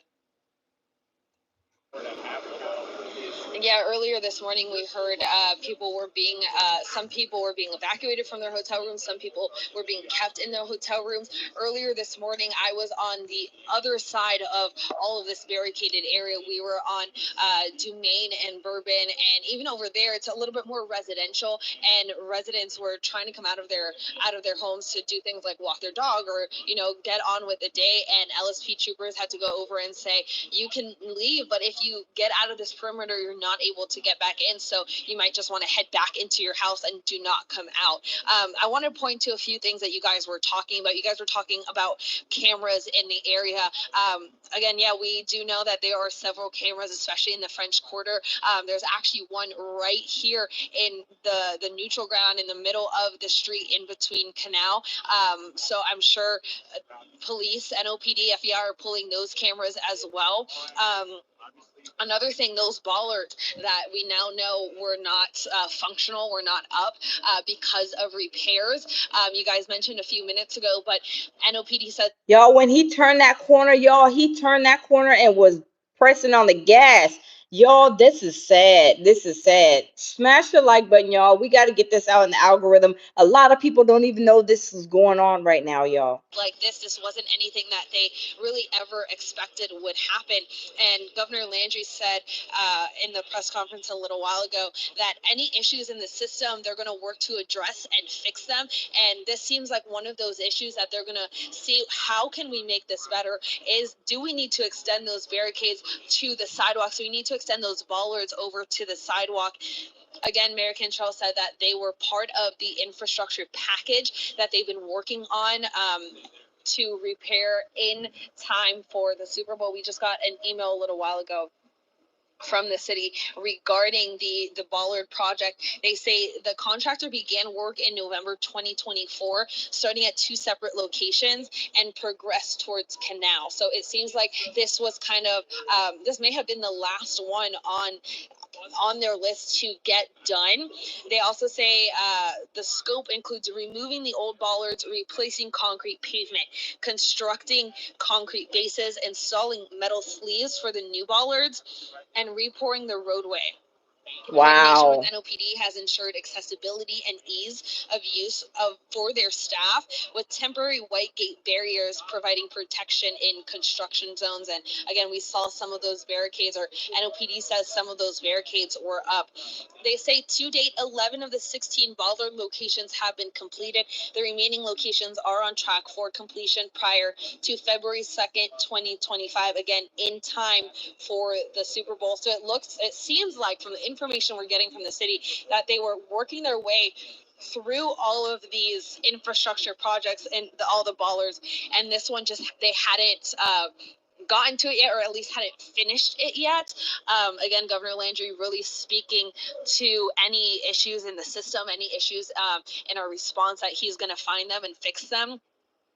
This is just such a fast moving situation. A few minutes ago, we heard 2 loud booms with some time in between each of them. We're not sure exactly where those booms came from or what they were. loud noise like that right now is of course going to get some attention because of this heightened situation right now. Also, a few minutes ago, a fire. So y'all, I wonder, let me turn the camera. So y'all, I wonder if they are like the families that lost the loved ones, are they going to sue because of infrastructure situation or issues or whatever? I don't know, y'all. I have no idea. But one thing I know, that this guy, y'all, they're saying it's a terrorist attack. He was in the military. He was born and raised in the United States, but maybe his religion or maybe the people he was hanging around with maybe took him to this point. I don't know, y'all. I don't know, but it is sad that people have lost their lives and didn't even make it into 2025 as as they probably thought. But y'all, this is sad. Fire truck came through just a little bit. It's very interesting to see here as well out on Canal and Bourbon, because you have this really big area that's blocked off, and it looks kind of like time stood still because you see all of the garbage from New Year's Day and like the remnants of the celebration that turned into a tragedy. And you turn just the other way and you see so many people walking through the rest of the French Quarter and the rest of Canal, seemingly trying to enjoy their day. We see a lot of people with Notre Dame and Georgia gear out here, so seemingly in town for the Sugar Bowl that we now know has been postponed to tomorrow. So there's still a lot of heavy foot traffic just on the other side of this. If I had tickets to the Sugar Bowl, you guys, and this happened like the way it's happening, I would not even go. I will ask for a refund because there's no way I'm going to go there, because people who aren't there right now are, I'm sure, going to go there for the Sugar Bowl. If they have not already, I'm sure they went there because the Sugar Bowl was supposed to be today, so they're already there. I would ask for a refund because I would not take this situation lightly, or think that nothing's going to happen tomorrow. I would never take that chance. They again couldn't give us much information because they say they don't want to jeopardize this investigation, and they want to make sure they get it right. We spoke with Attorney General Liz Moreau, and she spoke to the process in this. Not only are they having to do the investigation, but once they catch, or if they catch any other suspects, there's going to have to be charges, likely federal charges and terrorism charges. And she said there's a possibility for state charges as well, including state terrorism charges. So this is going to be a very long process, even after they wrap up with the investigation. We have a really long time to look forward to right now. The number of people so far, the FBI and NOPD could not confirm any more deaths or injuries at this time. They stuck with that number of 10 dead and about 35 injured. They're really asking if you have any information about this incident, if you were in contact with Shamsuddin Jabbar in the past 72 hours, to please contact them. Please, any information that you have would be really helpful. There was a lot of people out here on Bourbon last night, so if you have any pictures or videos from that, please do so as well. So we're going to keep at it out here and continue to gather as much information as we can. Again, really fast moving day, but for now, reporting live at Canal and Bourbon, Alyssa Curtis, WWL Louisiana. Alyssa, I just want to ask you a quick question about the booms that you heard. Which direction did those come from? And did it sound like it was something being exploded, or was it, just like a loud bang? Or give us more detail about that. And was the fire truck headed in that direction? So the first one happened a little bit ago now. It sounded, I don't want to be wrong, but it sounded like it was somewhere in the French Quarter about a minute or so after, though. We saw two, I believe it was JPSO cars right here come out and turn their lights on and head down Canal towards the river. A few minutes after that, we heard another one. That one sounded a little further than the first one. It sounded like a loud boom. I'm not sure if it was an explosive or possibly sounded maybe like a firework. But besides those two JPSO deputy units, there was not much movement from NOPD, at least from where I'm standing at this corner of Canal and Bourbon. This area, the law enforcement in this area didn't jump to react. So I'm not sure if it was something that we needed to be concerned about, you know, but of course, we did see those two deputies head that way. And then a few minutes after those two booms, we saw the fire truck come in here and go down Bourbon Street. Again, that's really all the information. I don't want to, you know, give too much information or scare people, because at least over here there wasn't such a freak out of when those two booms happened. Y'all, that is sad, y'all. This situation is heart-wrenching, you guys. It is so heart-wrenching to wake up and see. I mean, people have lost their friends, their families, their loved ones in this tragic situation. And if they haven't lost them, have, you know, the ones who are injured, that are really injured really bad, that are barely hanging on. Y'all, this is sad. This is a sad day, January 1st, 2025. This is sad and devastating, y'all. Let's continue.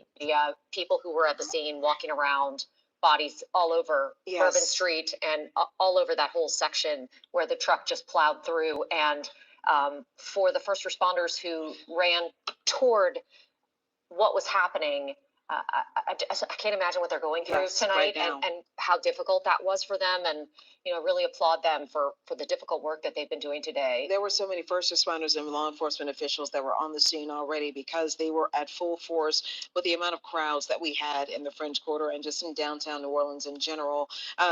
Right now, I just want to go over to Mike Pearlstein, because there are more questions that we have here regarding who was involved with this, who's responsible for this. We know that one suspect is dead, but apparently, Mike, there are others. Wow. Right, and I just got a briefing from several sources, Uh-oh. including inside law Update. enforcement, that they are Update. actively searching for 4 people who are what they are describing as linked to the suspect. Oh. They're not yet using the term suspect. To be a suspect, you have to be connected to a crime, but they're obviously linked. And what they are going through right now, as we speak, the whole cadre of law enforcement from the FBI, local law enforcement, and other federal agencies are pouring over video. This is one of the highest concentrations of surveillance video, security video, both the NOLA city crime cameras. We have businesses with their own video, and people Wow. who were actually there when it happened shooting cell phone video. So there's a wide range of video that's coming in, made available, and they are trying to pinpoint, starting at the locations where at least 2 suspicious, possibly IEDs, were discovered, either detonated or removed, and trying to link others who were apparently linked to the suspect, to see if they can use the highly sophisticated facial recognition technology Oh, and wow. other techniques to pinpoint who these other people are. Yeah, because y'all, some people's cameras, they get blurry, right?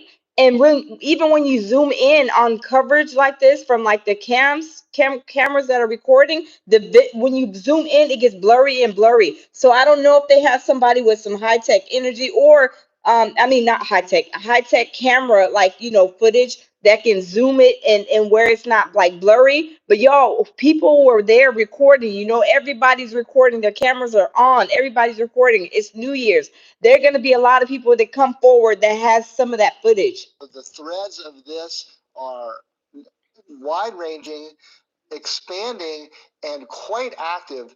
We very well, I know we're not scheduled for another law enforcement briefing, but I will say that if there are clear images of other potential suspects, the people that they are searching for, called linked to the deceased suspect, we very well may get the public enlisted for its help in any additional sightings, video. Another piece of law enforcement technology in play are license plate readers. We know that the truck used in the attack had that Texas license plate, which had to pass through, Wow. it appears, Texas into Louisiana for one point, as well as other license plate readers, possibly in the metro area, to pinpoint the track, the location, and most importantly, and this is the highest priority right now, we have both Quantico FBI involved. We have people from the FBI Quantico headquarters here in New Orleans now, all assembling to look for the potential other suspects.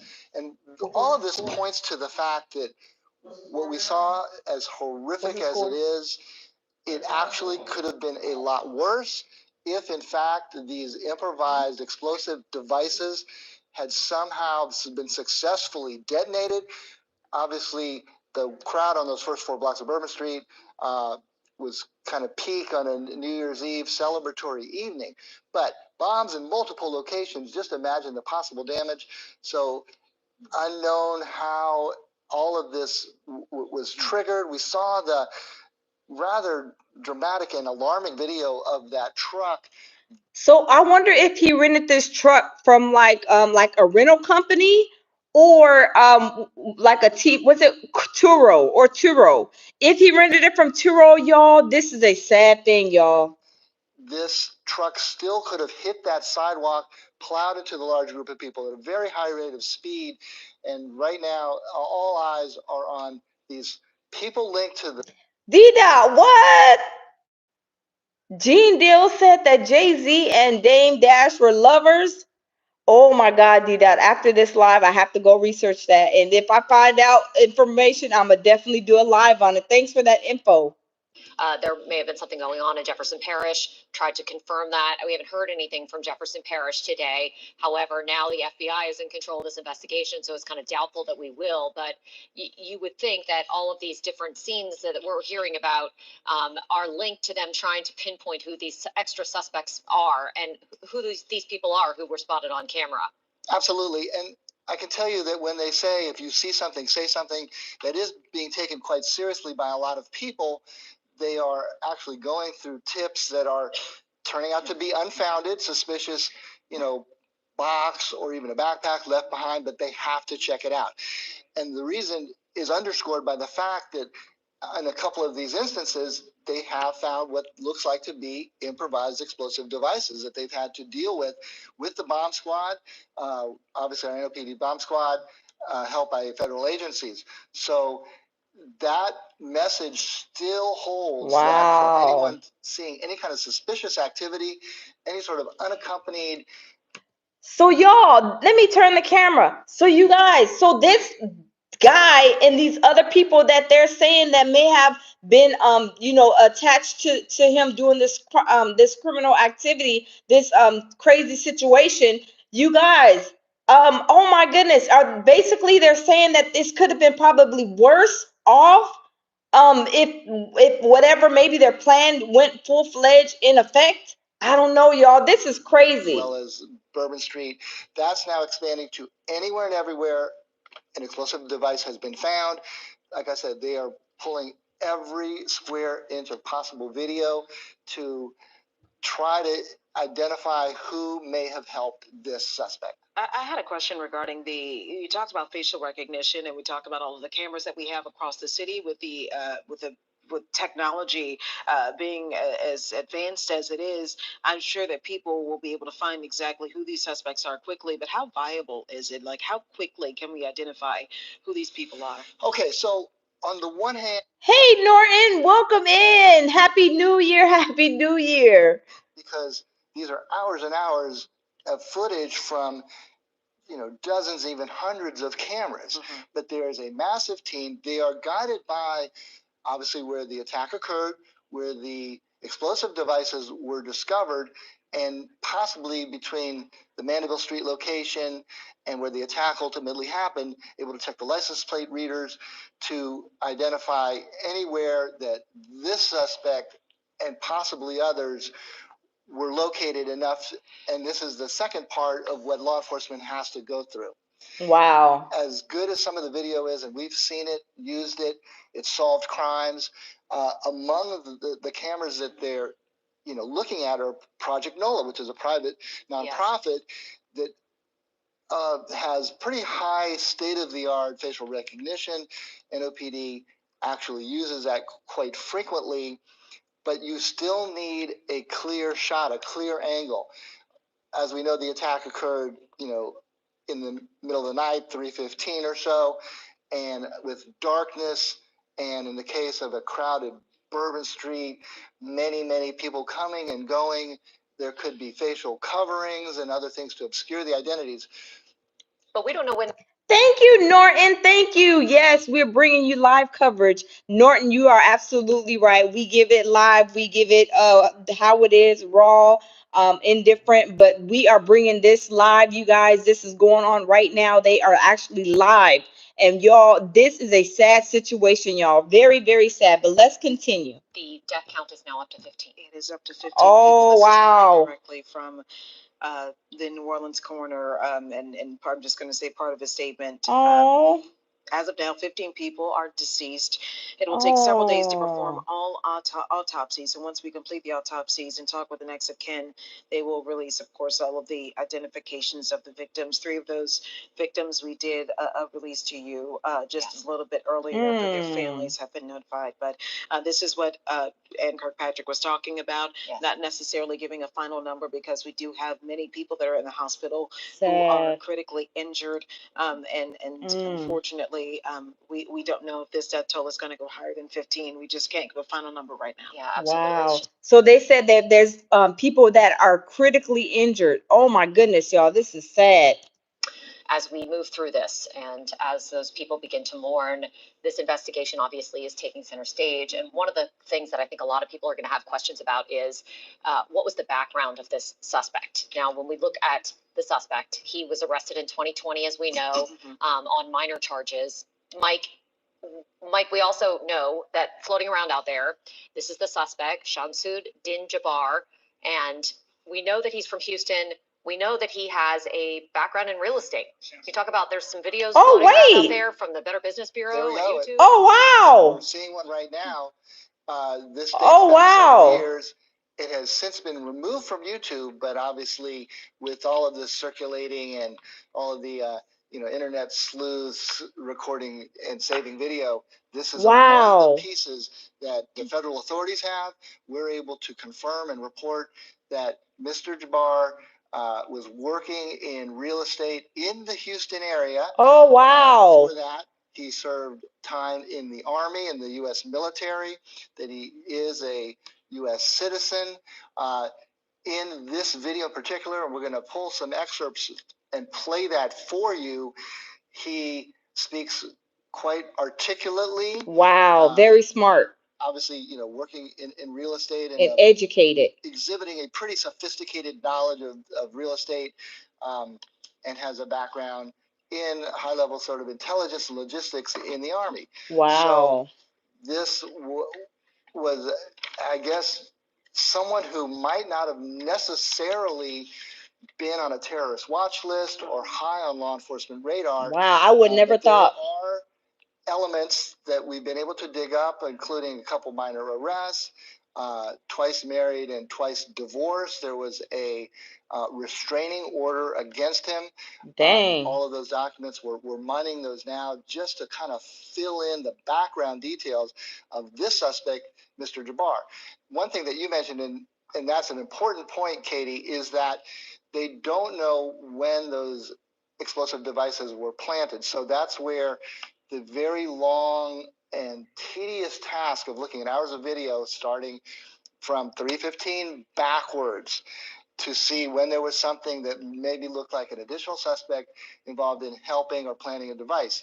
And the license plate readers can help fill in the pieces of that puzzle, the location of that truck, maybe when it actually arrived in the New Orleans metro area, and they can sort of start a timeline and maybe narrow down where they're looking and the time frame to look through these endless hours of video. That is what was described to me was a massive team of dividing into separate sub teams to look at different videos from different locations.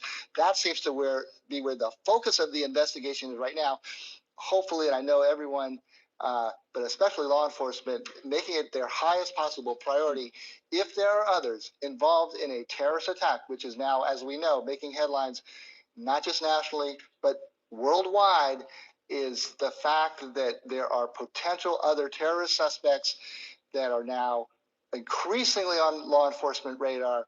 And obviously we hope that some of that yields the evidence necessary and we get updates of anyone else who might have been involved. But once again, can't emphasize enough that all federal authorities and local authorities are urging people to have seen anything at all. No little instance or tidbit is too small to just call in and add it to the pile of evidence that they're now going through. Yeah, Mike, it's just Wow. really interesting. Y'all, this is, I mean, y'all, like I said, this is shocking. This is devastating news.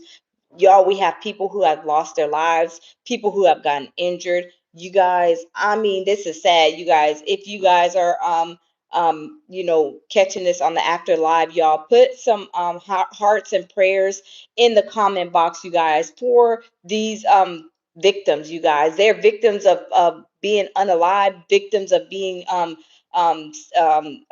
injured, y'all. This is sad. This is sad, y'all. I did not want to be my first live of 2025, but I wanted to get it out to you guys because y'all, people were down there celebrating, enjoying life, trying to, ring in the new year, and this is what happened to them. They're innocent people just trying to have fun. Y'all, this is sad. And then now they're trying to do the Sugar Bowl. So it was supposed to be today, but it's been canceled because of the situation downtown, down there in the French Quarters and on Canal Street in Louisiana, New Orleans. But they're trying to have this football game tomorrow, and I don't think it's a good idea. Because what if these people come back and finish the job that they didn't finish yesterday? Yeah, early this morning. I don't think it's safe, y'all. I don't think it's a safe thing to have this football game. That's just me. Will a lot of people cancel? I know I would. If I had a ticket, I would definitely cancel and get my money back. I don't feel safe. I need my money back. But y'all, please share this video, you guys. Like, share, and subscribe to my channel. I'm not going to keep you guys any longer. This is going to be probably going on all day, all night for the next couple of days. But y'all, we will definitely keep on filling you guys in as time goes on. The death toll is going up, you guys. It's so sad to even report and even say that, you guys. But just share this video. Even if you don't share my video, y'all share the information with other people, your family members, nieces, nephews, grandchildren, auntie, uncles, grandmas, grandpas. Just share the information because people don't know that this stuff is going on, you guys. People don't know what's going on. Please share it, you guys. And always, y'all, stay vigilant out there, you guys. We know it's January 1st, 2025. This awful thing is already happening, y'all. But we are going to keep you guys informed. We're going to keep you guys in the loop on what's going on. But, y'all, I'm going to come back on later, y'all. And if I find information out, D-Dot, about Gene and saying that Dame Dash and Jay-Z was lovers undercover, y'all, we is going to go and we is going to bring that live too. But y'all, thanks for stopping in. Happy New Year, guys. Always lead with love, peace, and tranquility. As I say, like, share, and subscribe to my channel. And y'all share this information, even if it's not my video. It doesn't have to be my video. Just share the information on what's going on with the Trump Towers and also with this situation on Canal Street with these people being unalived and injured, y'all.